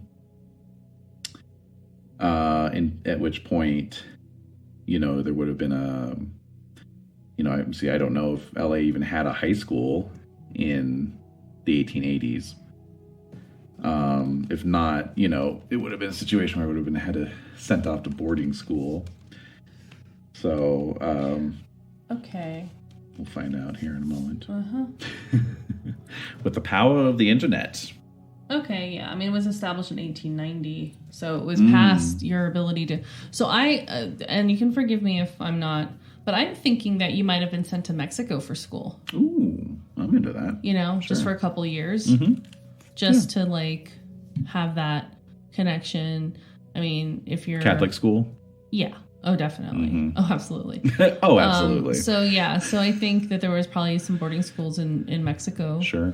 That you were sent to go to school. Okay. So my parents were not terribly assimilative in terms of American culture. It was such a gray time, I feel like, in terms of the culture that was being established in Los Angeles. And I feel like there was a lot of people who had in some ways, Mexico was like the old world in some ways. And so sending you back to Mexico was way more established, way more structured than the Wild West. And maybe it's where my dad went. Exactly. Right. Yeah. So it's I feel like that's the thing. Mexico has Mm-hmm. museums and culture and all of these different things. So I actually went to Mexico City. Probably. Yeah.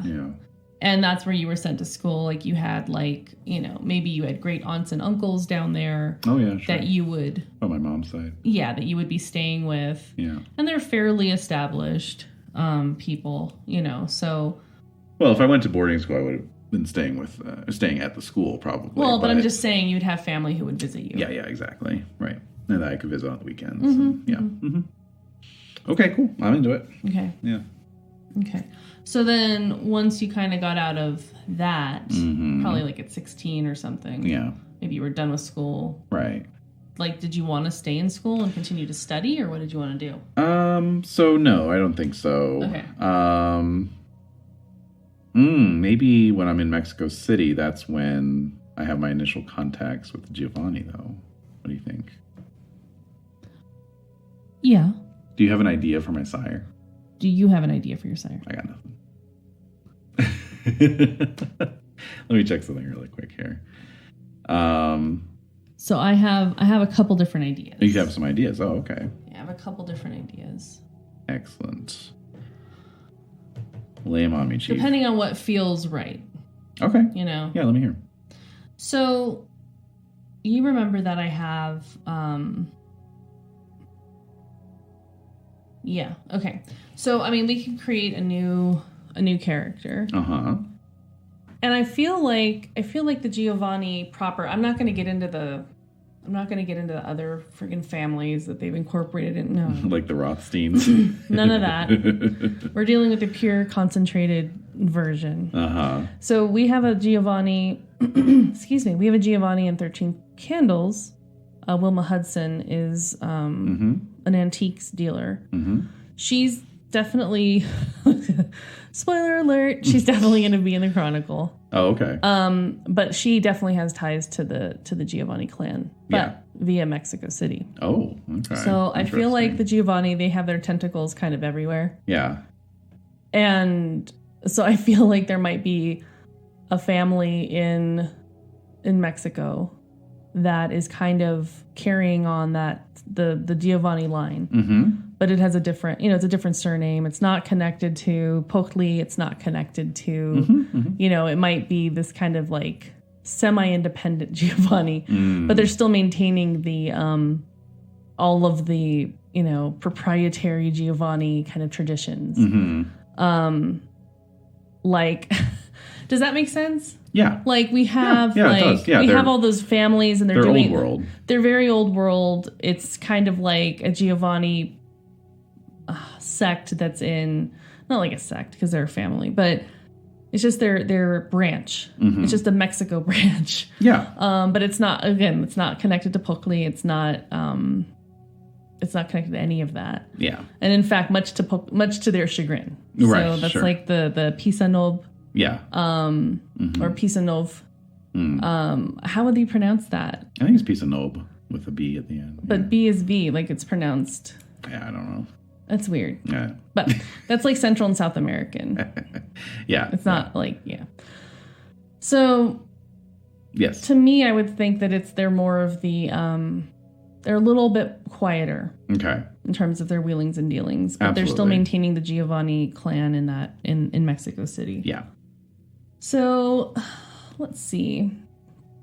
And a lot of this, like, we don't know where this is going. No, we don't. Especially with the prelude and everything. Yeah. So, and then we may figure things out afterwards. For instance, I didn't figure out that Karen Anatos was Aaron's sire until after we did our prelude. That's right. That's right. Now, I did find an interesting Giovanni here. Guy named Nazario. What? Nazario Giovanni. From where? I just Googled 10th generation Giovanni. Oh, who's that? Let's see. This might be a LARP site. I don't know. Yeah, no, let's stay away from that. Okay, I don't know. As much as I like the name Nazario, no. Wonder if there's anything in Mexico City by night. Probably. Yeah. That would have been good to know. Well, I didn't know we were going to take a turn to Mexico City here. Me neither. Mm-hmm. Anyway, so you said you had a couple ideas, though. Well, those are my ideas. Okay. Oh, so Wilma or... Well, no. Okay. So... just give me some time here. Because we're just right. developing this now, and I'm completely confused, and now I'm like, oh, crap, I gotta look up all this other stuff. All right. We don't have to establish a sire immediately. No, I want to. It's kind of an important thing. Okay. Because, I mean, that's definitely like a I mean, that's like Sabbath territory. Right. Yeah. And so that's why I feel like they keep themselves under wraps pretty well. Mm-hmm. Let me just look at this one thing really quickly here. So there's no Giovanni characters in Mexico by Night. Oh, okay. Mexico City by Night. Good. And good. We can do whatever we want. Oh shit! All right. But like, it's tough. It's hard being Giovanni in Mexico City when you have all these Sabbath assholes like thinking that they own the place and trying to be creepy and spooky ooky. Which is why we can go with a different approach if we want to. Well, no, what? Like in terms of like my first encounter with Giovanni, it doesn't have to be in Mexico City. I have a completely clear picture of what it is. Oh. So the predominant clans in Mexico City are La Sombra and Shimashi. Sure. Which makes sense. Yeah. And you also have some other ones sprinkled in there. Now, I don't even know. God, this lore is so ridiculous. And I say that with love. Okay, so here we go. So we have you're in Mexico City. Yes. You're a teenager, yes. right? Yes. Walking around. You're out late. You're causing mischief or doing whatever the hell. Mm-hmm. And this like shadow is following you. Mm. And then it kind of looks like a like I feel like it's like this La Llorona like figure type person. It looks like a woman in white. Yeah. It's terrifying. Nice. And it's like she's following you and like following you down the street. Right. And it's just it's terrifying. Mm. When suddenly this person, this man like comes out of like the alley and suddenly you feel like the presence of this other thing just gone. Oh, okay. And this man just looks like an ordinary man. Right. And he says like, "What are you doing out so late? Mm-hmm. Like, where are you? Like in Spanish, like where are you supposed to be? Right. Where's your family?" All right. So like, let's say I was, so I'm in this boarding school. Mm. So I was probably sneaking out,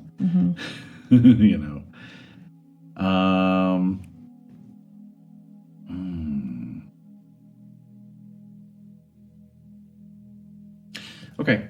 So basically what happened is, so I'm going to this boarding school. It's run by Jesuits. So they emphasize, physical fitness as well as like education, rigorous curriculum, all that kind of stuff, self-discipline, and but never let it be said that they don't look out for their boys. So they'll take us out on outings, to the theater and music hall and whatnot from time to time, concerts, And so it was on one of these outings that I spotted a young lady, our eyes met across the lobby, that kind of thing. And so I was able to connect with her enough that I was able to then continue to see her, but clandestinely. Okay. What was her name? Paloma. Okay. All right. And so, and she was the daughter of a politician. So she was from a pretty well-to-do family background. And so she toyed with me. Uh-oh. Yeah. Like she seemed to have genuine affection for me, but also clearly had no intention of ever doing anything beyond that. All right. Because I was just this kid from a boarding school. I'm going to go home soon enough, you know. But I took it like way more seriously, you know. So, but yeah, I would sneak out to see her. Okay. You know. All right. We'd spend the evening canoodling. All right. And so I was sneaking back to my dormitories this particular night, particular evening. Yeah. Thinking of Nacho Libre when he's walking down the alley at night. Before he gets ambushed for his bag of chips. All right. So you're. We need to rewatch that. Oh, I know. We will soon. Yeah. So this is after. Was this after a clandestine meeting with Paloma? Afterwards, yeah. Okay. This white figure is like following you. Right. Yeah. I was woman. like walking down this alleyway, and you know, it's like my footsteps are echoing off the high walls on either side, because you're classic kind of like Spanish colonial, and you're with like 10-foot high walls, you know, and you're hearing nails scraping along the alley, like the like on both sides. Oh shit! Oh, like their arms, right? Because like the alley's like fairly wide. You're hearing it in stereo, like on both sides. Oh shit! These nails scraping against the adobe or the plaster. Stucco. Yeah, stucco. Mm-hmm. All right, yeah. So, you know, and then I look back and see this woman in white with a white veil. And I quicken my step. And you hear then you suddenly hear the nails dragging on the ground. Ooh, shit. Yeah. Nice. Yeah, so at that point I'm like almost jogging. I'm trying not to look back. You don't want to. Don't want to look back. No. I'm in my little knee breeches. Yeah. And my little flat cap. You know? You're my vest. You're like 15 years old. Yeah, 16 maybe. 16, yeah. Okay, 16, yeah. So you're running. Yeah. And then like, you know, looking back involuntarily, you know. And you're seeing like, it's like her presence is closer. You like almost see a hand like reaching for you when you glance back. Yeah, yeah. And like you can see like the nails. And then you bump into like this wall of a man. Oh, nice. Yeah. And that's when he's like, who, like, whoa, like what's going on? And then you feel the presence like just evaporate as though it's like you woke up from a dream. Right. So I look up at this guy. I'm breathing hard. Yeah. Sweating. He's like a very tall. He has dark skin. He looks very stylish. Very nice tailored suit. Nice shoes. And he has like a rolled up like newspaper under his arm. And his hair is like has more of like a coily texture to it. It's very very coiffed. And he's just looking down at you. He actually has like some spectacles too. Yeah. And he's like, it's not Siraj, I promise you. That man's name was Siraj. And now you know the rest of the story. No, but he's asking you, where are you? Where's your family? What are you doing here? This is very late. Yeah, You're a young man. Like, what is this? Right. Oh, I go to the St. Xavier's boarding school just over there. Francis Xavier? Yeah, exactly. Boarding school. Oh, well, he's like, so he takes you by the arm, like kind of like more like paternal, like fatherly, right. But it's very strong. Like his grip's very strong. Right. And he turns. He's like, let's take you back. You shouldn't be here. Oh, you won't tell the fathers I was out though, will you? And so he kind of smiles, despite in spite of himself. He can't help but smile a little bit. And he says he's like, no, I'll just say you were helping me with a task. Oh, thank you. I'm in your debt. Yeah, okay. So and I'm like looking back as we walk away. You don't see anything. You just maybe see like a wisp of maybe white smoke or something. But other than that, nothing. There's nobody there. All right. So you reach the school, and the nuns are pissed. The fathers, you mean? Jesuit brothers, whatever you call them. Okay. It's a Jesuit school, so it's all dudes. It's a bunch of dudes. Okay. The fathers are pissed. Does that change things? The brothers are pissed. No. The brothers are pissed. Yes. They're mad. You're going to probably get, your ass kicked. You're going to get demerits. No, you're going to get your ass kicked. No, I'm going to get demerits. That's how they work. And demerits. You might get a sturdy, like, ear pull. Well, I get an ear pull. Yeah. And I'm definitely on potato peeling duty for the next 2 weeks. Absolutely. You know? And so the man leaves his card with the brother, and he's like, look, he was working for me. You know, he was helping me with some accounting pieces, and it went late. Until 1:30 in the morning. Yeah. It went late. So, yeah, so he leaves a card with the main father priest guy. Yeah. So you go off into your room. So eventually, over the ensuing weeks, he comes calling to visit you, and you find out that his name is Naftali Martinez, and he works for the Martinezes, who you've kind of actually heard of in town. They're a bigger family. Like there's plenty of different Martinezes, but this is like the Martinez family, who's run by Miguel Angel Martinez. Okay. And he is just he's a very powerful man. And he's not seen a whole lot, actually, but he has a lot of people who work for him. Okay. And so you become part of this network of workers for him. And so that can basically, like, you're taking briefcases to different offices. You are asked to relay messages. Yeah. Ranging from briefcases full of God only knows what, to envelopes, to fancy envelopes, to, like, you're just like a messenger boy. Interesting. Yeah. So you start building your way in terms of all of that. And it doesn't interrupt your studies. They always say it's important for you to, like, make sure that the brothers don't get on your case. Right. Any of that. So does that feel okay? That's fine with me. Yep. Okay. So over time, you develop a relationship with them. But, you know, your time in Mexico City comes to an end. And so before you leave, you actually get to meet Miguel Angel, like, in person. And he's like, he looks like his hair and dress looks a little bit, it just looks a little off. There's something unsettling about him. And he has, like, these very intense green eyes. Okay. His hair is, like, black. Yeah.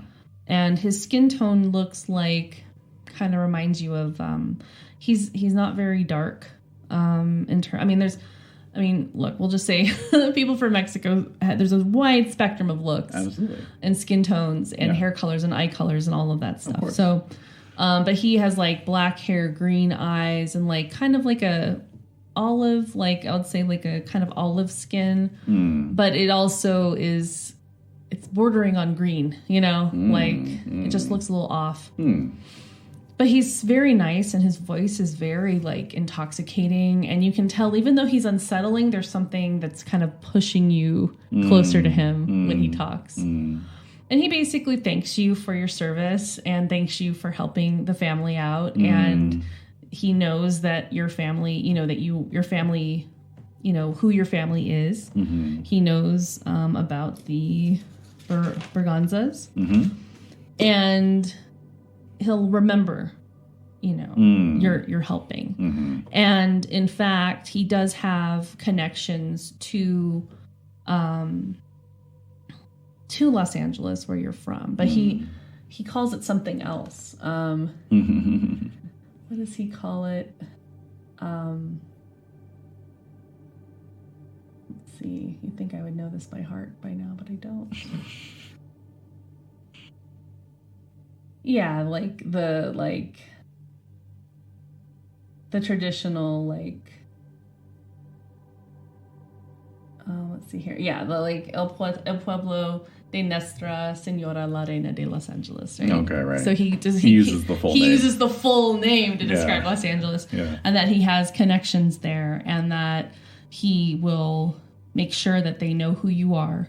So if you need help at any point in time, that you can call on them, and if you need to work, they can connect you with a job. Okay. Cool. Now, is this meeting taking place at night? Yes. Have my interactions with Neftali taken place at night? No. Okay. Yeah. Thank you. Yeah. Just saying. Just saying. So, all right, cool. Yes. So. Good. So I board a train. Yes. And I return home. Yes. And when I get home, I find that because mail service between Los Angeles and Mexico City can be spotty. Right. So I didn't correspond a lot with my family while I was gone. And I hadn't heard from them in a little bit. Mm-hmm. And so when I get off the train, I find my mother is there to meet me, but she is wearing all black. Oh. Because my father has died. Oh. In my absence. What did he pass away from? I think that he was actually killed in a attempted robbery. Really? Yeah. He was shot. Really? Mm-hmm. So is your mother pretty upset? Yes. So you have to provide for her now. Exactly. But I mean, she's doing things to survive. I mean, she's definitely doing what she can. Like, what is she doing that you know of? She's she's. What does she look like? She is very short. Mm-hmm. She's almost elfin in stature. Mm-hmm, mm-hmm. Is she skinny, fat? Like she's relatively skinny. Mm-hmm. She's skinny, but she's strong. She's strong, yeah, and she has a very kind of like stern demeanor. She wears her hair up at all times, and just these very dark eyes, that can pierce your soul, basically. And but yeah, she's very very bereft, and but yeah, she's skilled with tailoring and weaving, so she's kind of been doing like little cottage industry things, taking in clothes to mend, and also like weaving textiles when she can to sell those on Alvera Street. Yeah. Okay. All right. Rugs, blankets, stuff like that. Okay. So. Does she have maybe like a little stand outside of your house that she sells those? Yeah, for sure. Pieces? Okay. Yeah. All right. So what do you do? Like, what are your? So I think at that point, I have this kind of streetwise nature. Yes. And so I just turn it to hustling, basically, Yeah. And so here we go. Okay, good. There it is. Oh, there it is. Oh. You got a live one. Oh, yeah. So this is the other side of the coin. So I had my like teenage romance with Paloma, right? And she was this like idealized girl, okay. In my mind. What did she look like? Oh, she's just your classic kind of, senorita. No, but what does that mean? Hey there, senorita. No, but she who am I what did we watch? The bullfighting movie. Rita Hayworth's character? Yeah. Or the wife.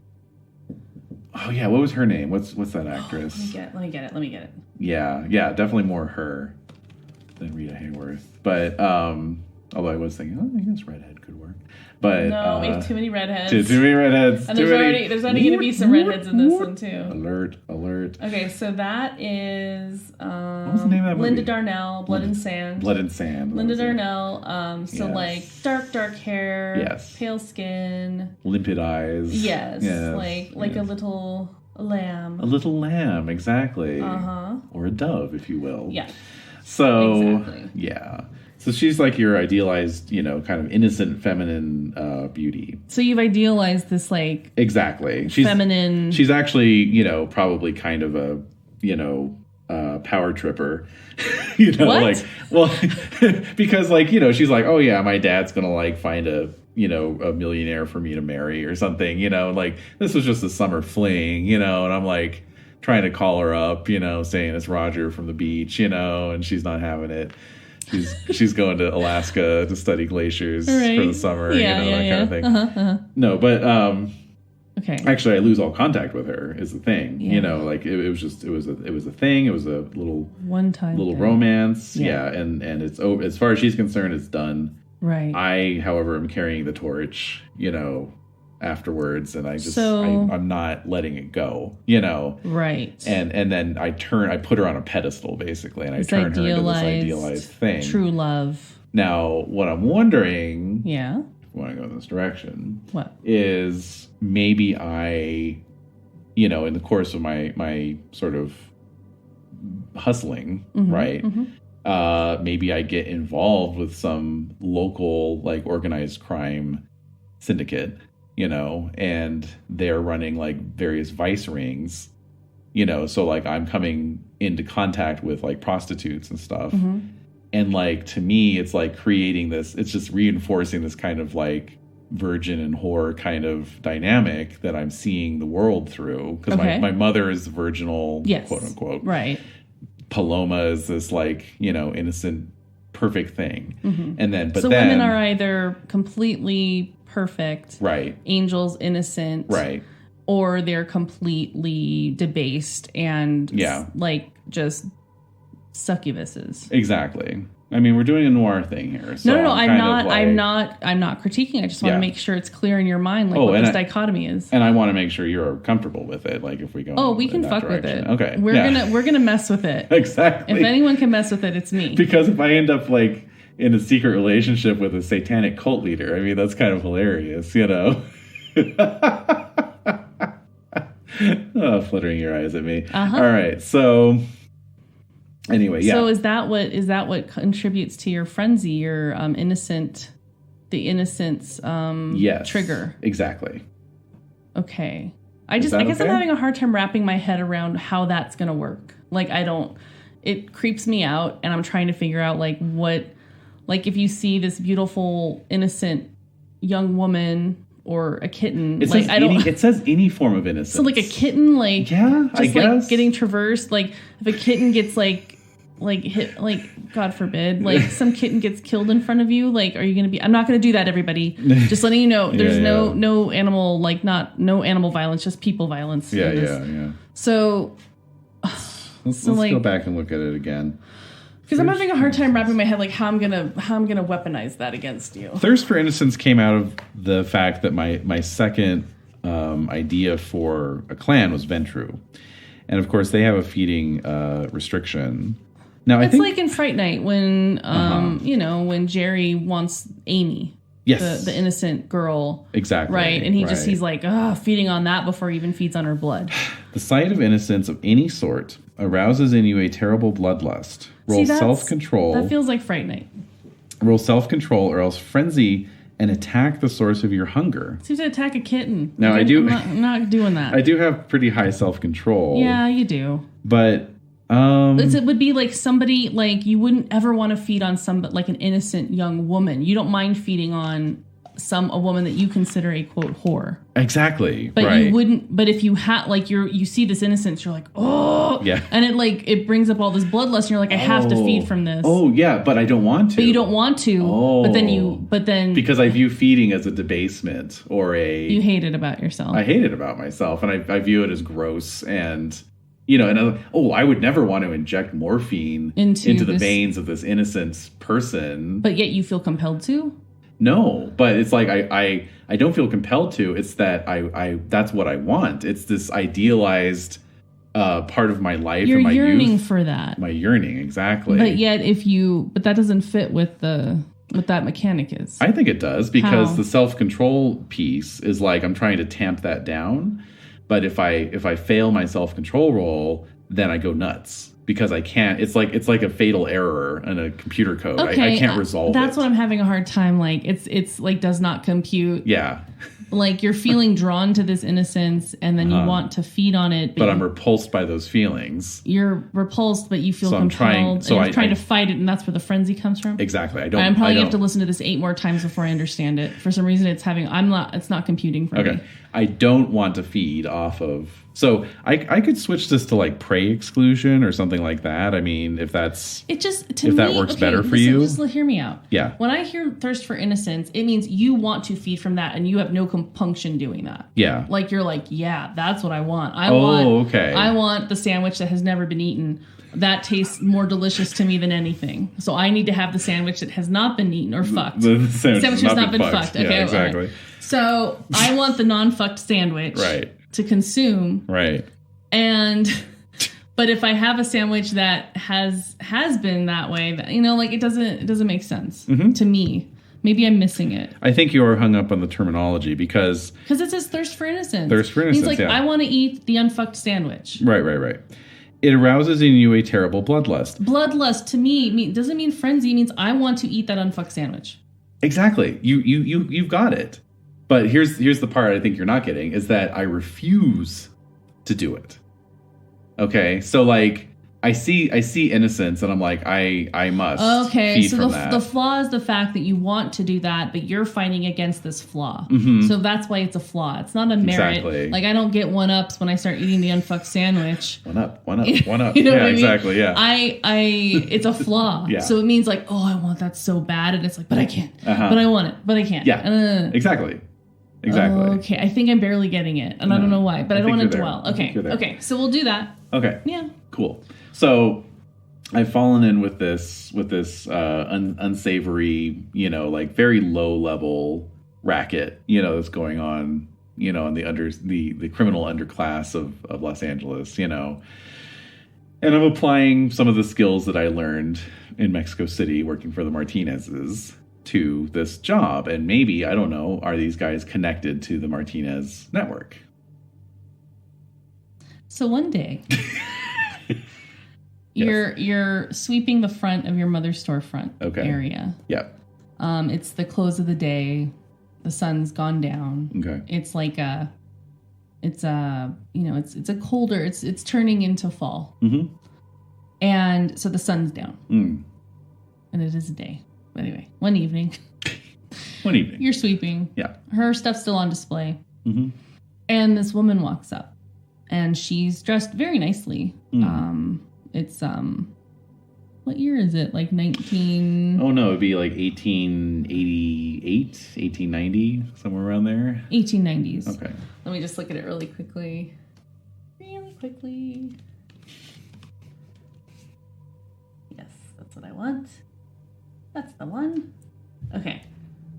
Yeah, so this woman walks up and she's wearing she has like a little, it's still it's the in Victorian style, a beautiful gown, perfect. Her hair is up in a bun. Mm-hmm. The slim waist, mm-hmm. Her hips, it's not huge, but it's Victorian, straight up and down, long skirt. Mm-hmm.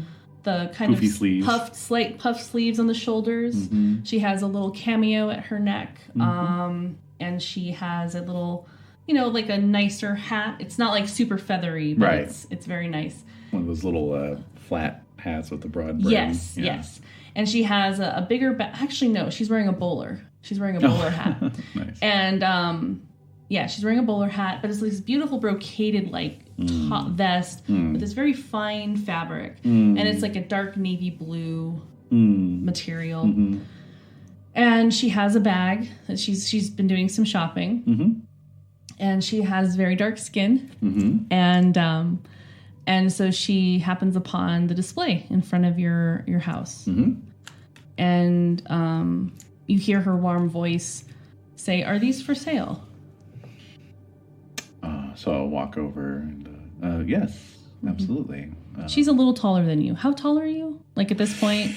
I don't know. I'm almost full grown, I guess. Or pretty much full grown. I think we said you were like 5'8" or something. Yeah, that's fine. You're not super tall. No. Yeah, so she's a little taller than you. Wow. So yeah, I'll say, I should be taking notes on my Prelude section here. Let's see, we've got Paloma. Don't do it now. I'm right in the middle of it. Oh, sorry. Jesus. Well, I was just writing things down before I forget them. Look, we have it in the recording. I have notes here, okay. And we'll figure it. Yeah, I did write 5'9". 5'9", okay. So she's a little taller than you. Yeah. Okay, good. You did write it down. I did. Was there anything there else of note? Nope. Oh, okay. I'm good. Just 5'9", 150 pounds. 150 All right. So she... Oh, I totally screwed up the... I'd written date of birth 1852, and then I saw age 70, and somehow in my mind those merged together into 1870. All right, well, we'll make it 1870 then. We will? Yeah, that's fine. Doesn't that kind of mess with your embrace and how long you've been a vampire? Let me see here. It does. It will. 1870. No, this is fine. We can make this work. No. Yeah, that's fine. Really. Are you sure? Positive. Because that means your embrace takes place, like, in 1910. Yeah.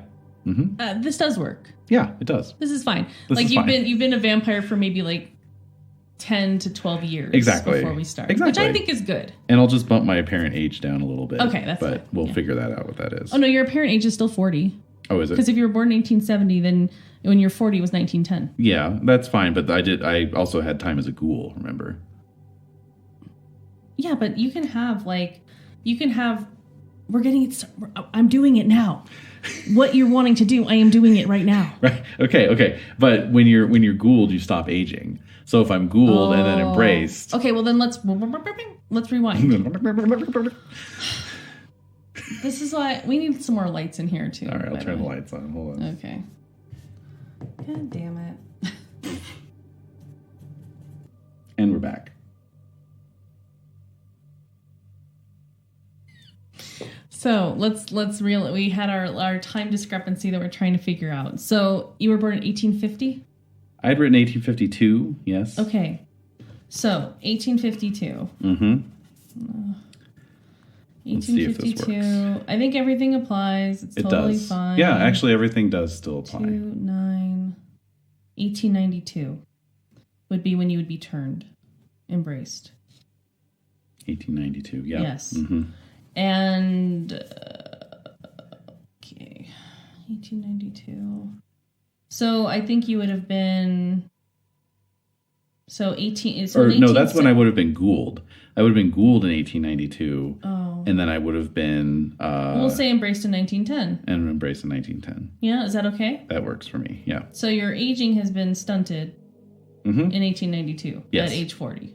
At age 40, yeah. Okay, I think all the other stuff applies still. It's still fine. Fine. Right? Good. Yes. Because you were talking about your grandparents and like... Nope, that still works. That still works. Okay. Mm-hmm. So, this woman. Mm-hmm.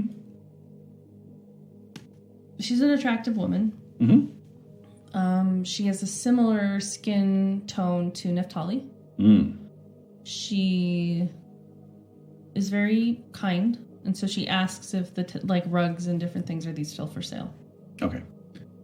So let's see, I'm about 20, so it's like 1870s. Okay. 1870s? Mm-hmm. You said 1970s. No, I didn't. I said 18. Oh. Anyway. Yes, of course. All right. So she nods, and so she's like kind of touching them and like seeing, the fineness of the weave and asking questions about the colors. Do you know the answers to those questions, or? Enough. I know enough. Again, I can switch, on a dime and like become the salesman. And I'm sure you've done listening it to my mother, vend her wares. So yeah, it's like, oh yeah, yes, oh, of course, yes, it's a cross stitch weave with a. Oh my god. All right, so she with a French hook, and whatever. Okay, so she heavy pile. So she nods and she says, "Okay, I'll take everything here." Everything. Yes.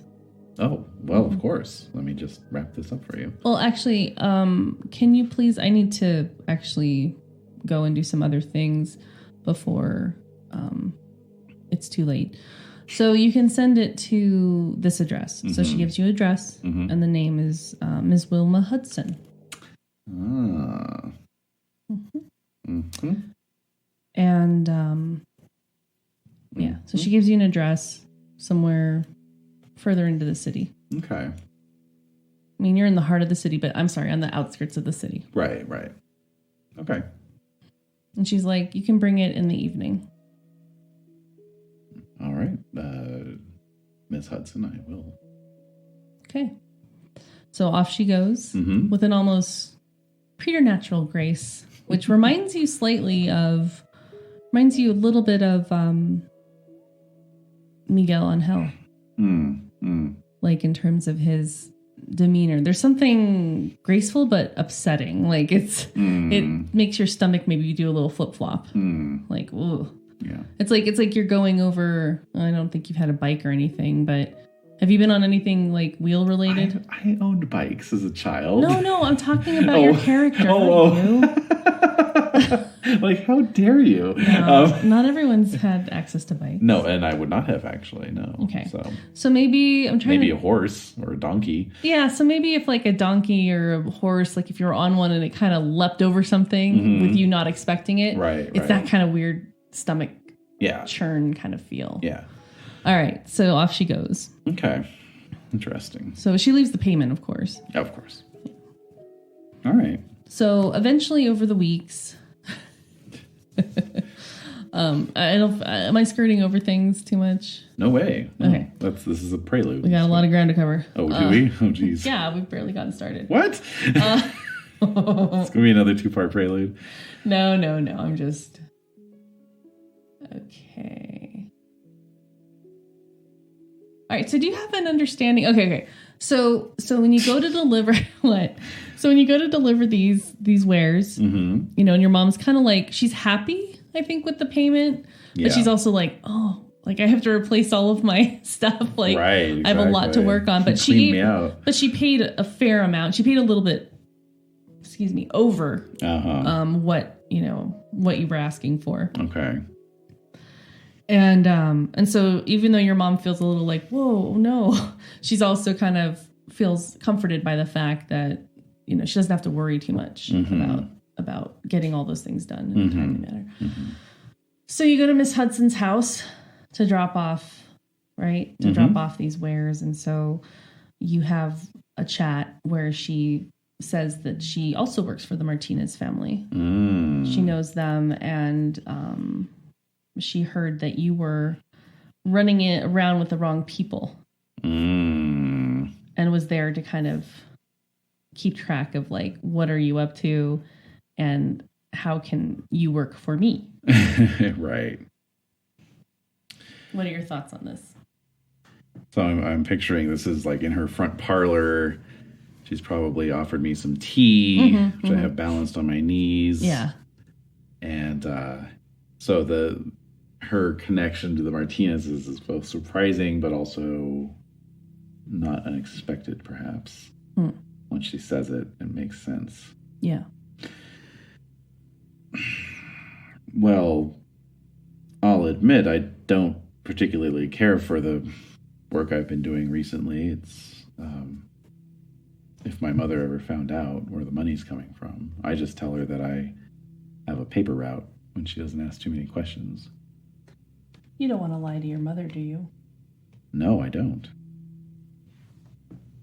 Then you can come work for me. Okay. Here's the thing. You don't want to get connected to the Lopezes. Not here. They don't know what they're doing. And I'll be honest with you, they're not long for this area. At least in the capacity that they're running now. So I'm a little surprised to hear a woman speaking so frankly in these matters, Well, I'm sure I wouldn't know anything about that. You're right, you don't. So that's why I'm asking that you work for me. It's a branch of the Martinez family. It's up here. You'd be doing a lot of the same things. There might be a little bit more intensive activities that you'd be expected to do, but we would definitely pay you well. Well, then that sounds fine. I had no problem with any of the work I was doing for them. Okay. Down south, so that's fine with me, certainly. Okay. So she seems happy about this. She's not drinking any tea, though.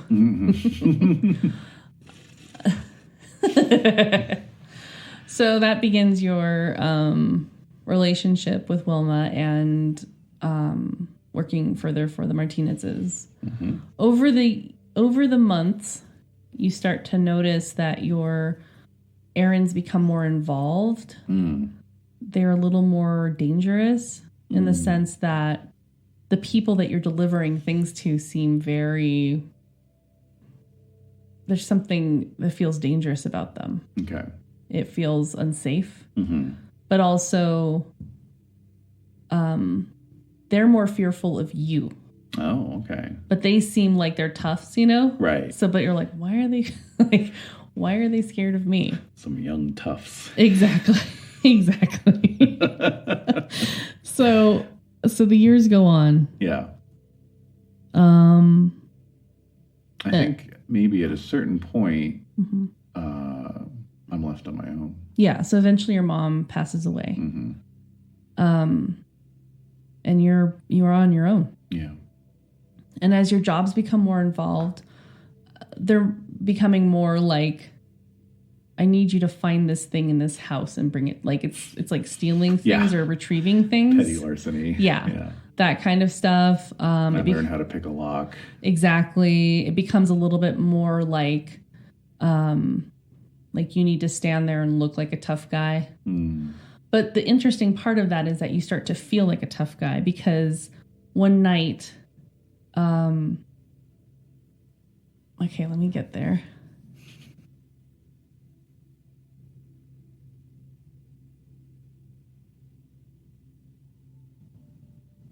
How do you think Wilma would introduce her blood to you? Ooh, so this is by the point I'm like 40 years old. Yeah. So I've been working for her for like 20 years. Okay. And she never seems to age. Right. So I'm a low level enforcer, basically. Yeah. You know, I'm not a dummy, so I figured out what's going on. I know that I'm working for organized crime.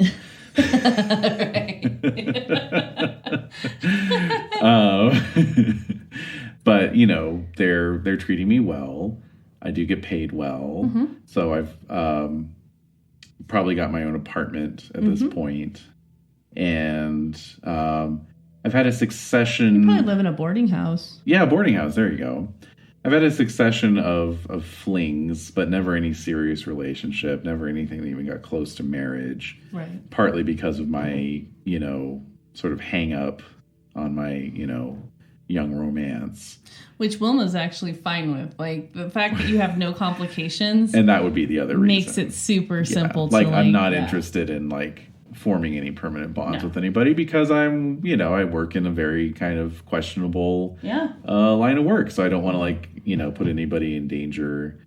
It's too complicated. How generous of you. Well, it's too complicated. Right. It's just I don't want to lead some kind of double life. Right. Haha. So, so that's been my life. And,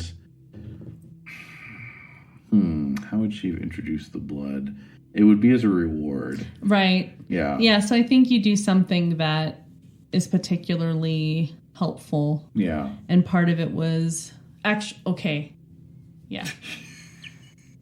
Yes. So Wilma says, all right, on tonight's mission, I'm going to be coming with you.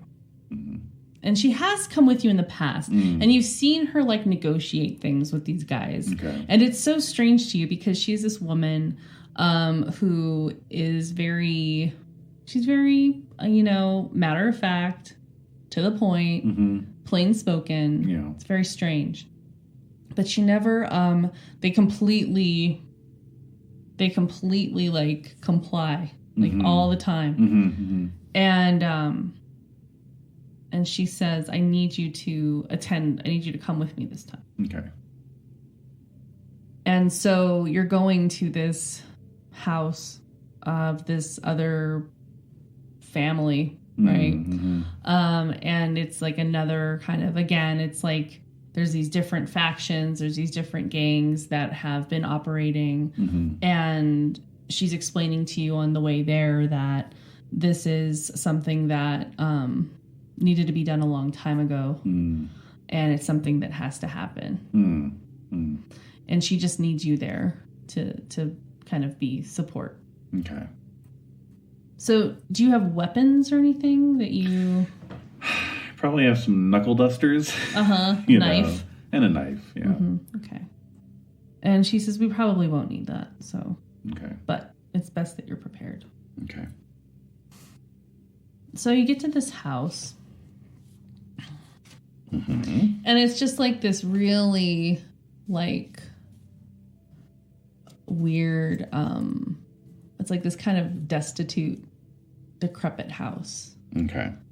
And you walk in, it's like a one-room house. And there's like a dim, like there's a candle on a table. There's no furniture except this chair. And on the chair is this man who's tied to it. Okay. And he looks completely, like, fearful. He looks scared. And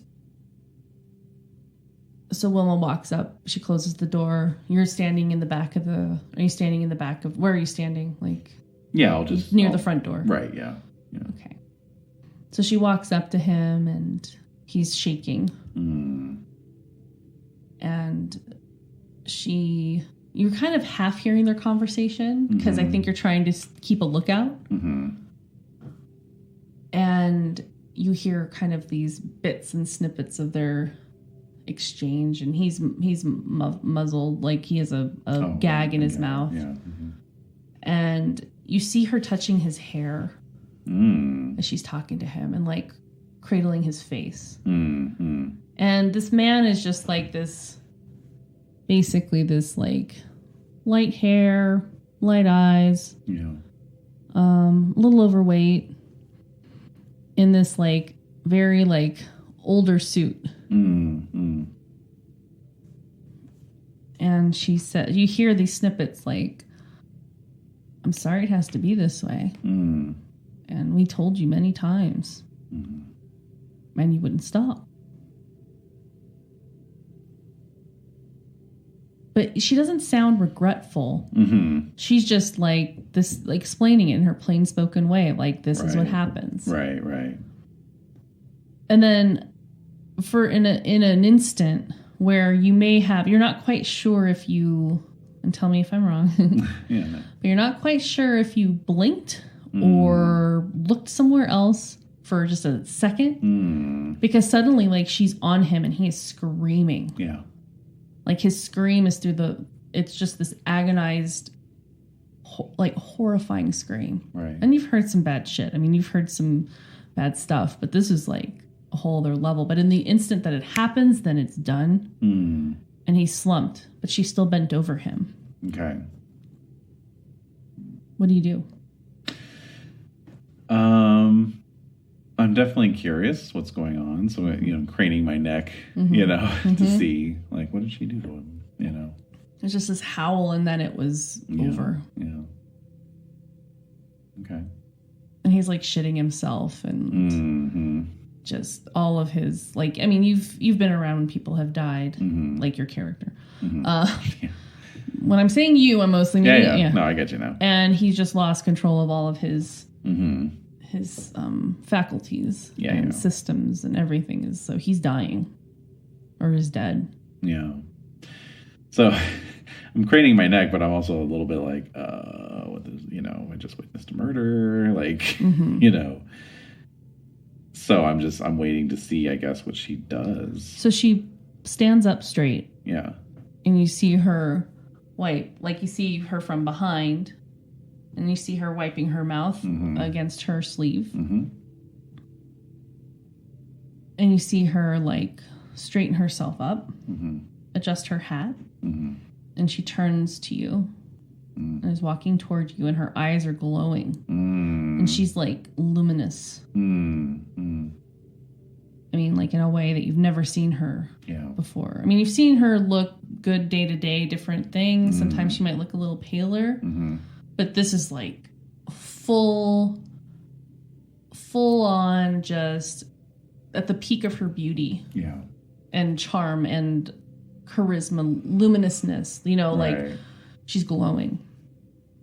And she's looking at you, and her eyes are slightly like red, glowing, and she's walking toward you. So I won't tell anybody, I swear. And she smiles, and you see these fangs in her mouth. They look like an animal's tooth. Right. And she says, I know you won't. And then she takes a nail, cuts her wrist, and offers it to you. Take some. It's a reward.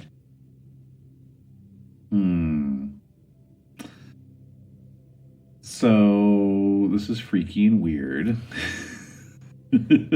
All right then. All right. But, yeah. All right. But as a chameleon and enigma, I'm down for whatever. I'm down to get freaky. I'm like, hey, if you're into blood play, fine. I think also, I'm just going to say, so when she says that and you're like mulling it over and then she just says eat. Ooh, right. And you feel compelled to like, okay, I'm going to dig in and have this taco. Yeah. Maybe literally so. Oh, really? Well, because there's... Are you going there? Okay. Well, no, because I think my assumption would be that it is some kind of weird kink and that when she's saying it's a reward, she's like, wants to have sex with me for some reason. Oh, okay. Like you she just killed sexualize it. Yeah, because she just killed this guy. And it's Yeah. like, oh yeah, sometimes those things can be linked, And I mean, what else am I going to conclude? I'm not going to be like, right. Oh, well, clearly she's a vampire. And blah, well, blah, yeah, blah, I mean, the way she's saying those things, it does feel almost sexual, like, right. in terms of like how she's saying it. Yeah, yeah. So, yeah. So my initial move is going to be like kind of an attempt at being erotic, to like kind of lick the blood off her wrist. Yeah. But then it's like as soon as it touches my tongue, it's like, oh shit. How does it feel? I think it's just like I feel very soothed and relaxed, And so then it's just like, oh, and I just kind of like latch on and start sucking. Okay. Yeah. All right. So that's how it begins. Mm-hmm. So over the ensuing years, as she built her business, so as you learn, as much as she's tied to the Martinezes, she also has her side work, which is essentially antiques and collecting precious items, and she's really into cataloging and keeping track of a lot of things. And you hear her talk about like being able to document like what's happening in this place and understanding it better, and that there's a lot of important things that need to be recorded here. And so over the years, she's having you procure items, she's having you run things, she's having to punish people for various oversteps according to Miguel Angel's bidding, which come up from Mexico City.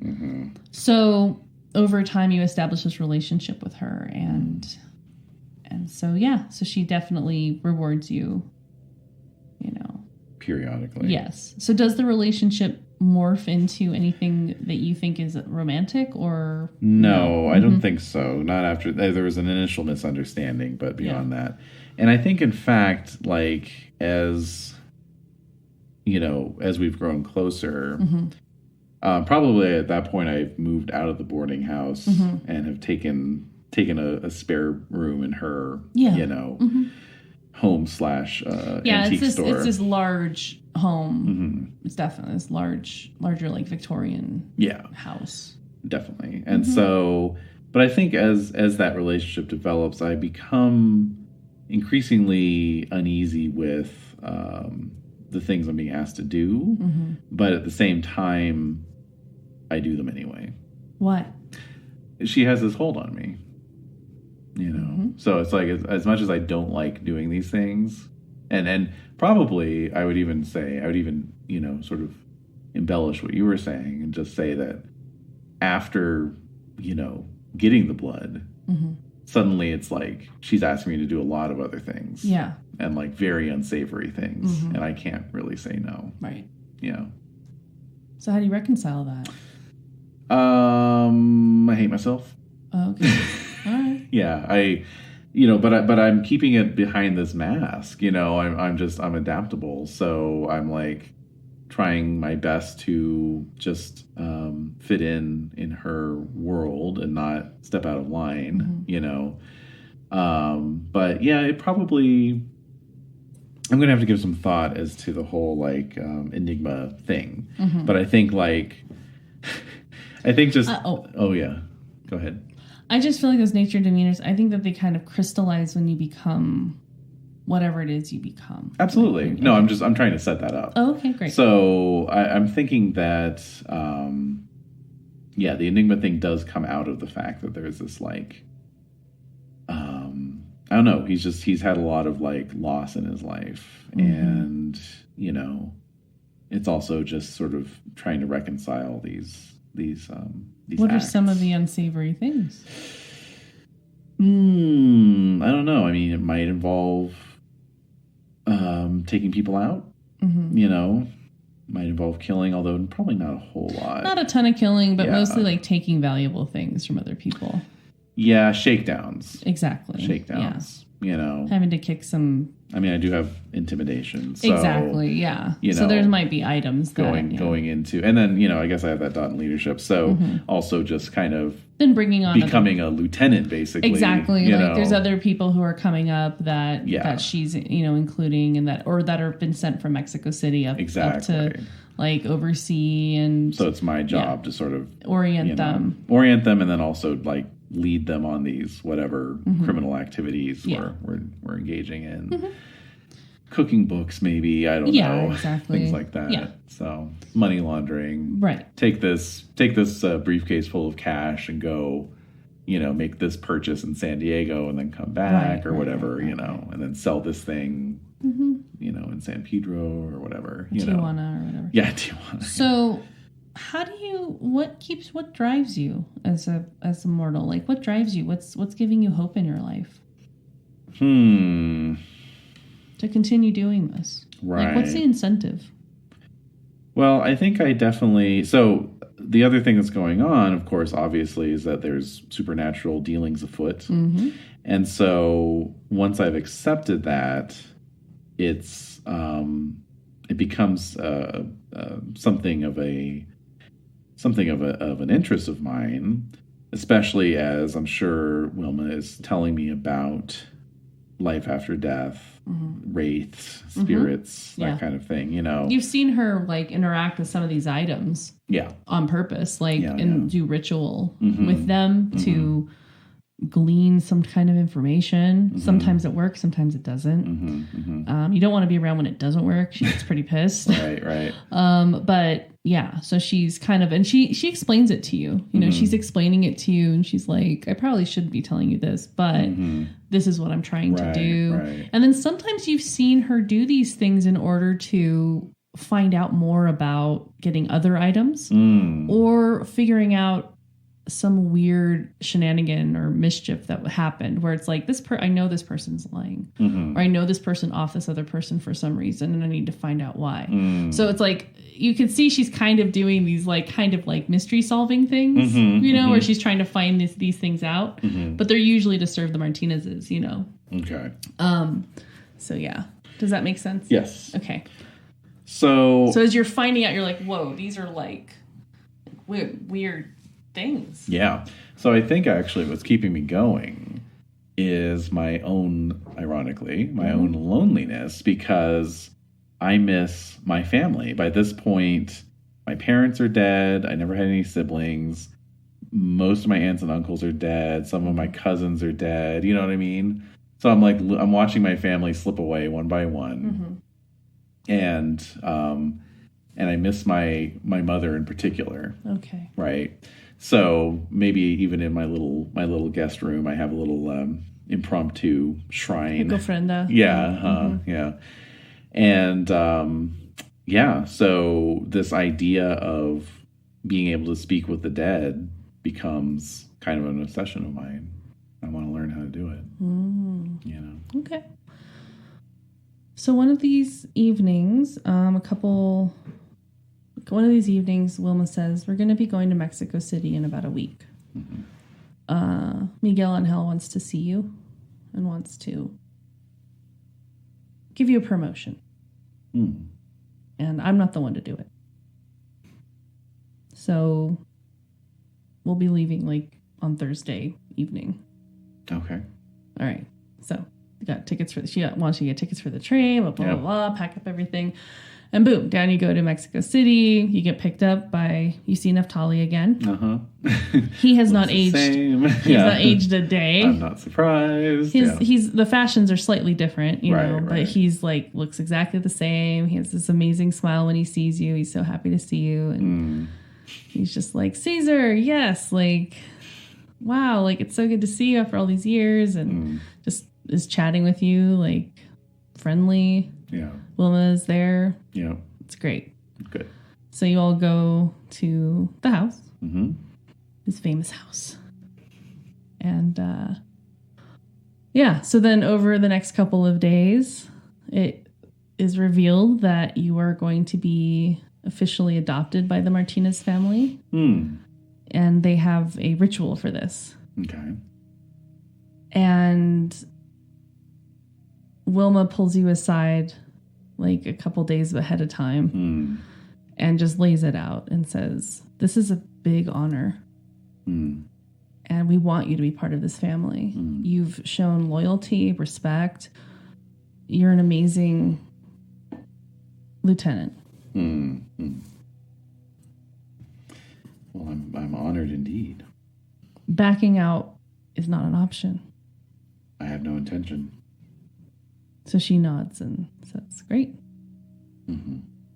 So just be ready, she says. Like, what, are they going to jump me in? Pretty much. So we go through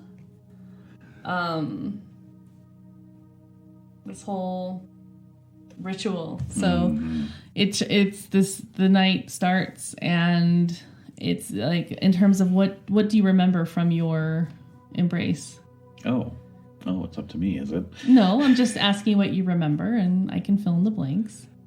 I think probably the thing I'd remember the most would be the pain involved, Yeah. you know, and the eeriness of it, you know.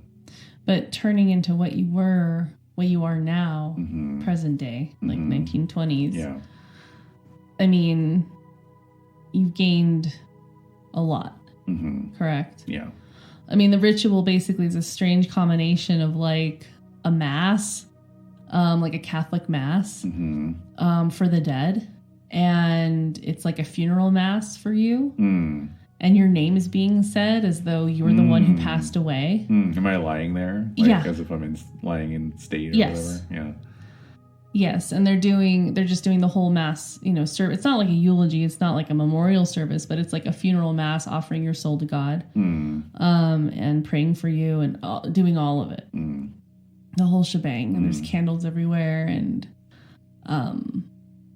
there are people crying in the pews, but you realize that those are later your food. That's why they're crying. So it's a strange funeral where it feels like it is a funeral, but not quite.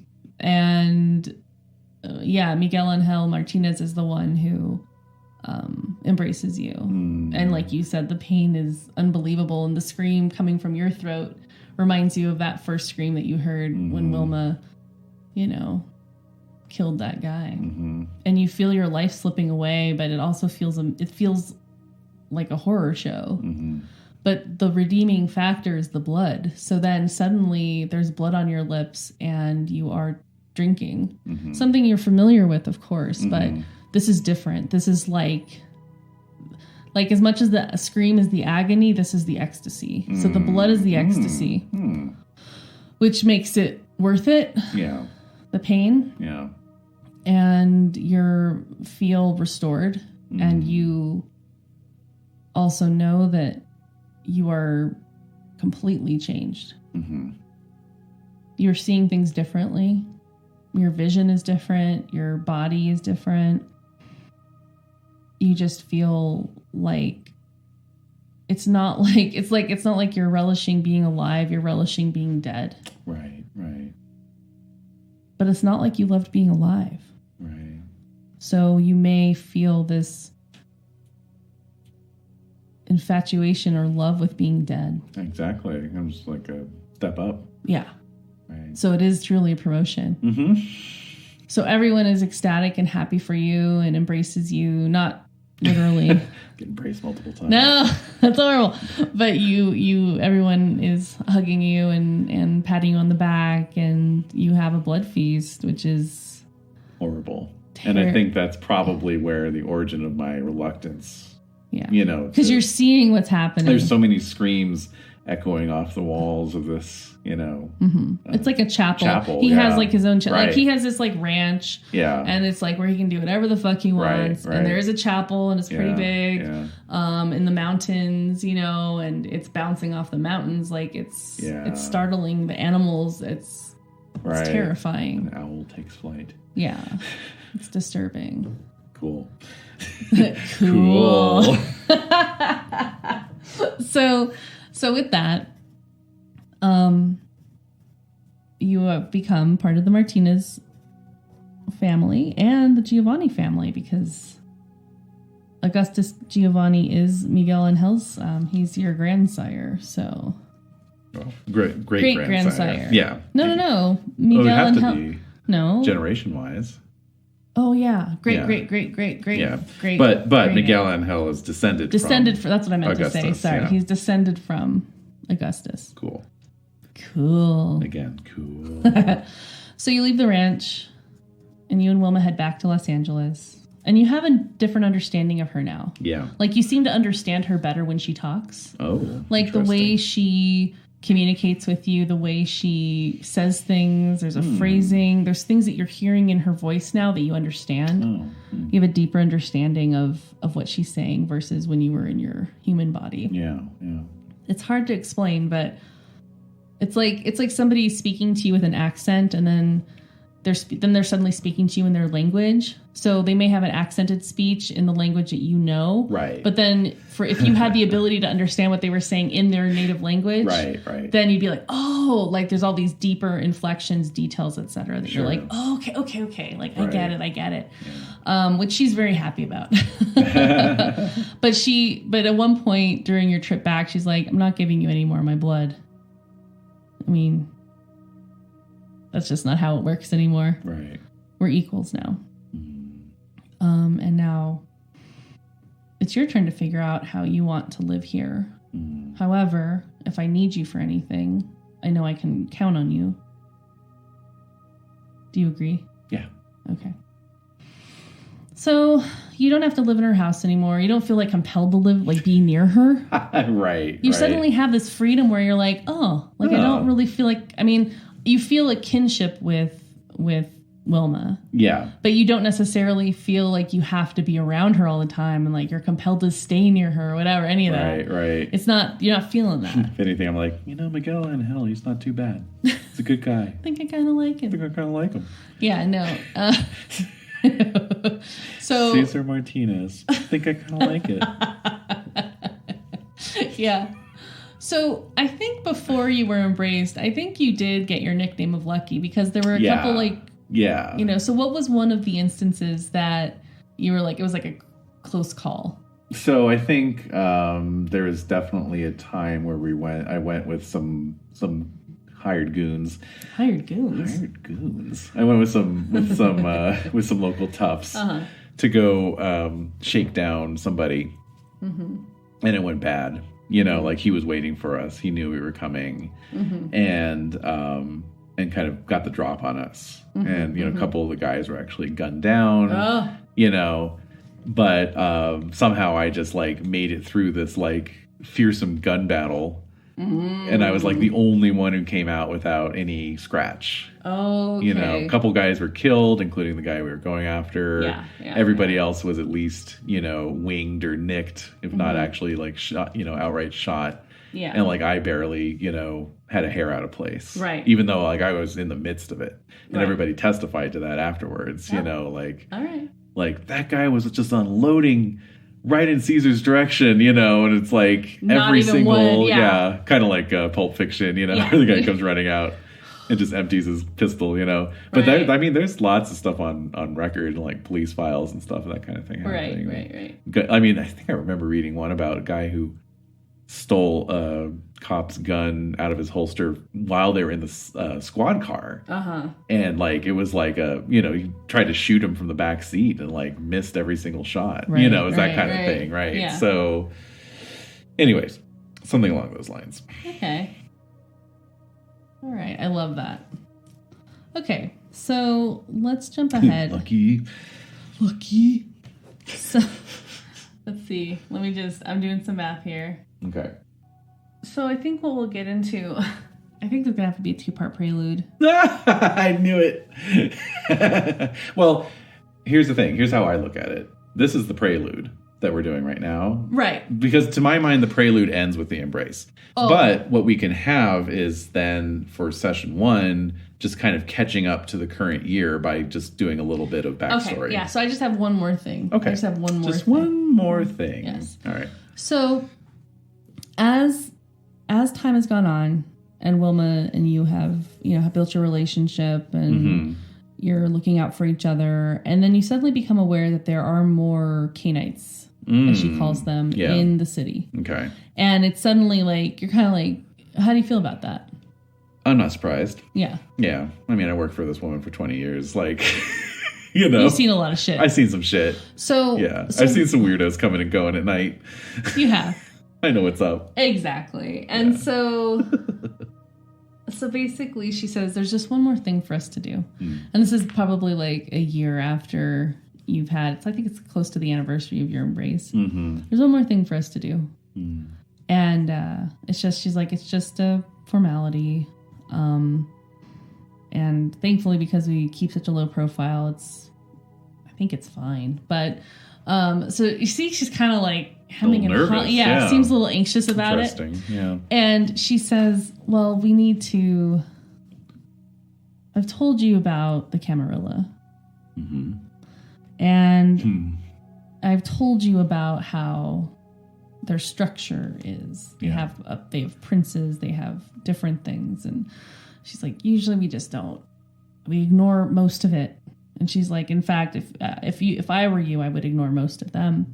However, I think they know that you are here now. So we need to present you to the prince. Of course. And so the year is like 1911. And this just seems very strange to you. That you would be having to go and do this. So. Yes. So you've seen over the years, the decades, especially around the time you were embraced, is that Los Angeles was turning into this completely, it was becoming a city. Right, sure. Before your very eyes. Yeah. Paved streets, electric lights. Just more people. All different types of people, even more variety of people. Coming from all over, yeah. And then also movies.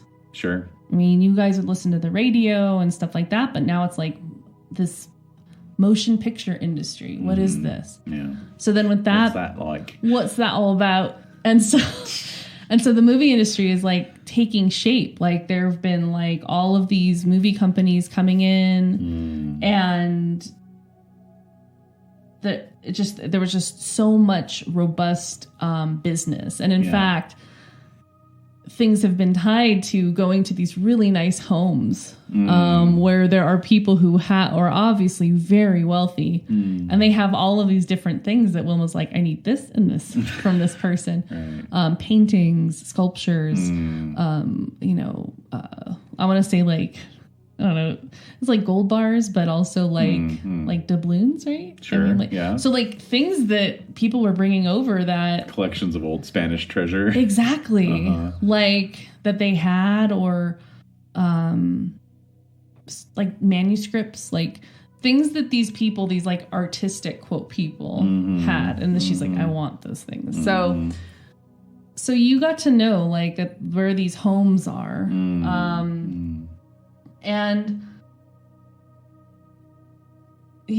And so it's just this completely other life that you were seeing, especially juxtaposed with the people everyday ordinary people who are just living their lives And then you have this like dichotomy of these like incredibly wealthy people that were just coming into the city and like pouring money into it and making it make money. Yeah. It was almost magical in a way. Yeah. Just kind of popped up. But something about it didn't feel right. You know, it didn't feel like it was something that, it doesn't feel like it's, and you can tell me how you feel about it, but it felt, it's that same weird feeling that you had when you first met Miguel Angel, like when you were a human, and you're like, something unsettling about all of this like wealth and growth and newness. Yeah. Something that feels off about it. Yeah. What do you think? In terms of why it feels that way? Like, why here? Why is it coming here? Yeah. This is like just a little town in the desert, you know? It's weird. Yeah. Like, I know, you know, the railroad brought a lot of people out here once it came out, but, you know, like, still seems off, you know? So, and I don't like these kind of like, they just seem like opportunists and like kind of carpetbaggers, you know, coming out to my town, you know, and like living in their mansions, you know. So it just seems very, like unsavory in that way, I guess. Yeah. So you're thinking this as you're being driven by, I don't know, one of the many, you know, underlings in the Martinez family. Yeah. And with Wilma in this car. I mean, it's like a Model T or whatever, you know, those like super old cars. or even a Rolls Royce. Rolls Royce, yeah. I don't know how flashy she is. No, she's not. Right. So like a Packard. A Packard, yeah, there you go. Perfect. And so you're heading up and you're going into these Pierce Arrow would be the one. Okay, a Pierce Arrow. Pierce Arrow. That looks like. I don't know if those were around in 1911, but.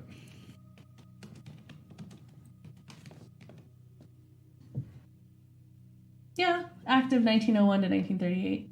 Oh, okay. Yeah. Wow. So that looks like.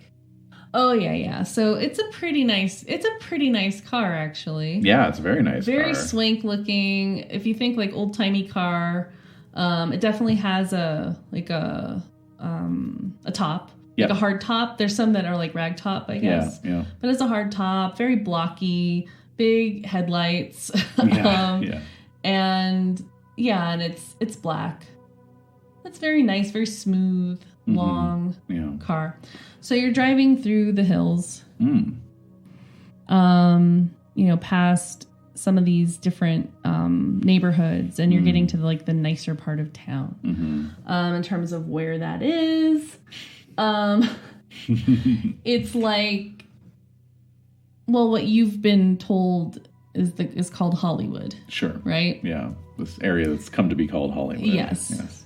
And you're driving up and there's the main drags, but then there's these there's these roads that are going up into the hills. Not super high, but just enough, a little further removed. And so you pull up to this house. It's very nice. Like it's you've seen these mansions before. Yeah. But this one's particularly nice. There's these different Spanish details. It's very Spanish influence, and some you've seen are very much like that. You've seen a lot that have run the gamut from very strange maybe houses that look like maybe from the East Coast. You're not sure what the style is. It's not really important, but it doesn't look familiar. Right. It looks odd. Right. But this looks like it fits very well. Yeah. And you have this strange feeling when you get kind of closer to it. But you're also detecting this other underlying feeling of unease and you're being watched. As you're pulling up and you park, it's like this, a semicircle driveway. Yeah. Pull up to the front of the house. There's a valet there, to kind of escort you into the house. And so as you were driving up, again, I'm picturing it like a film or whatever, but it's juxtaposed with her telling you, okay, we're meeting the prince. You need to just be very civil, keep your mouth shut. He's very powerful. His name is Don Sebastian, and he's been around pretty much since you were born. So let's just mind our P's and Q's. We'll introduce you, and we'll just move on with our evening. What do you... Anything? So I'm pretty nervous. Uh-huh. But I'm just nodding like, okay, yeah, let's just get this over with, kind of thing. So as you are entering into the foyer, you're hearing the clattering of like fencing foils, like swords, like fighting and like laughing and like haha, like they're somebody's like these grown men are like running around, and you are brought into this room where it's this giant, beautiful room with these tiled floors, like oriental rugs, plush couches, plants, ferns. There's like even like it looks like a wildcat on a chain. There's parrots squawking, and then that main room opens up into this larger patio outdoor area that you can just see. There's trees all around and very ornate gold everything. Like everything is framed in gold, velvet throws, and just like it's very plush and beautiful. Yeah. And so you see like a group of people like watching these two men fencing and fighting and jumping in these like really elaborate ways, and it's superhuman, like in terms of what they're doing. They're like bouncing off of the walls and like basically like hanging from chandeliers and like trying to get at each other and like knocking shit over, not caring. And there's other people that are kind of running around and trying to like if a vase gets knocked over or a portrait gets moved, like they're trying to like everybody's kind of in a state of like tumult, and like it's just super boisterous, and people are laughing, and there are these women there that you can tell are human women that are there, and it's just a reckless feeling. And there's like suddenly you see like this female vampire feeding on like she's a Canaanite, and she's feeding on like one of these women like in the open, like doesn't care. Yeah. But she's not screaming or anything. Oh, right. That's weird. Yeah. And in fact, it's like it seems very like orgasmic in terms of what's happening. It's super sexual. And it's not happening. That doesn't happen with mine when I give them morphine. Well, we can get into that. We'll get into that the next time. Yeah. But like, so it's just this chaotic like party atmosphere. And you see the man who brought you in just like kind of observing, and he's like, sir, and they're just like laughing and nobody's paying attention. He's like, sir, and then suddenly you see this man look down. He's like hanging from the chandelier, like almost upside down, holding his like rapier. And he has like dark brown hair, dark brown eyes, and he's in good physical shape. Yeah. And he's just grinning, and you see like his little fangs out too, and he's like, "What?" He's like, "Don Sebastian, you have visitors." And so this man's looking at you upside down, and he's looking at you, just staring at you, and he looks at Wilma. He's like, "Wilma?" And she bows very, very slowly. And then he just basically takes like this like flying leap. Like he like swings himself like almost like a trapeze artist, like swings himself off of the chandelier and lands perfectly on his feet, holding the rapier. Right. And he hands it to the man, and he says, "Hello, I'm Don Sebastian." So I will, did Wilma coach me at all before this, or? Yeah, she just said, keep your mouth shut and just like kind of bow. Okay. And just be super just. Right. Yeah. So yeah, I'll just give him a deep bow and say, I am César Berganza. Yes, I've heard of you. You're lucky, aren't you? Some would say that. Yes. I'd like to see the extent of that luck tonight. And we'll leave it off there. Ooh. Nice. Cool. All right. That was good. Yes. So we'll get more into that relationship. We'll get more into other relationships. Uh-huh. And we can always use, flashbacks too. Absolutely. As a noir staple. Yeah. So, absolutely. Like maybe one thing we could do is like whenever a new character is introduced, like if it's appropriate, like do a little flashback sequence, like when I first met them. So it's like almost like kind of a continuing prelude meshing with the first chapter or whatever. Absolutely. Or later chapters. Totally. Cool. Yeah. Well, thank you. You're welcome. Feels good to be back. It's back, baby. Yeah.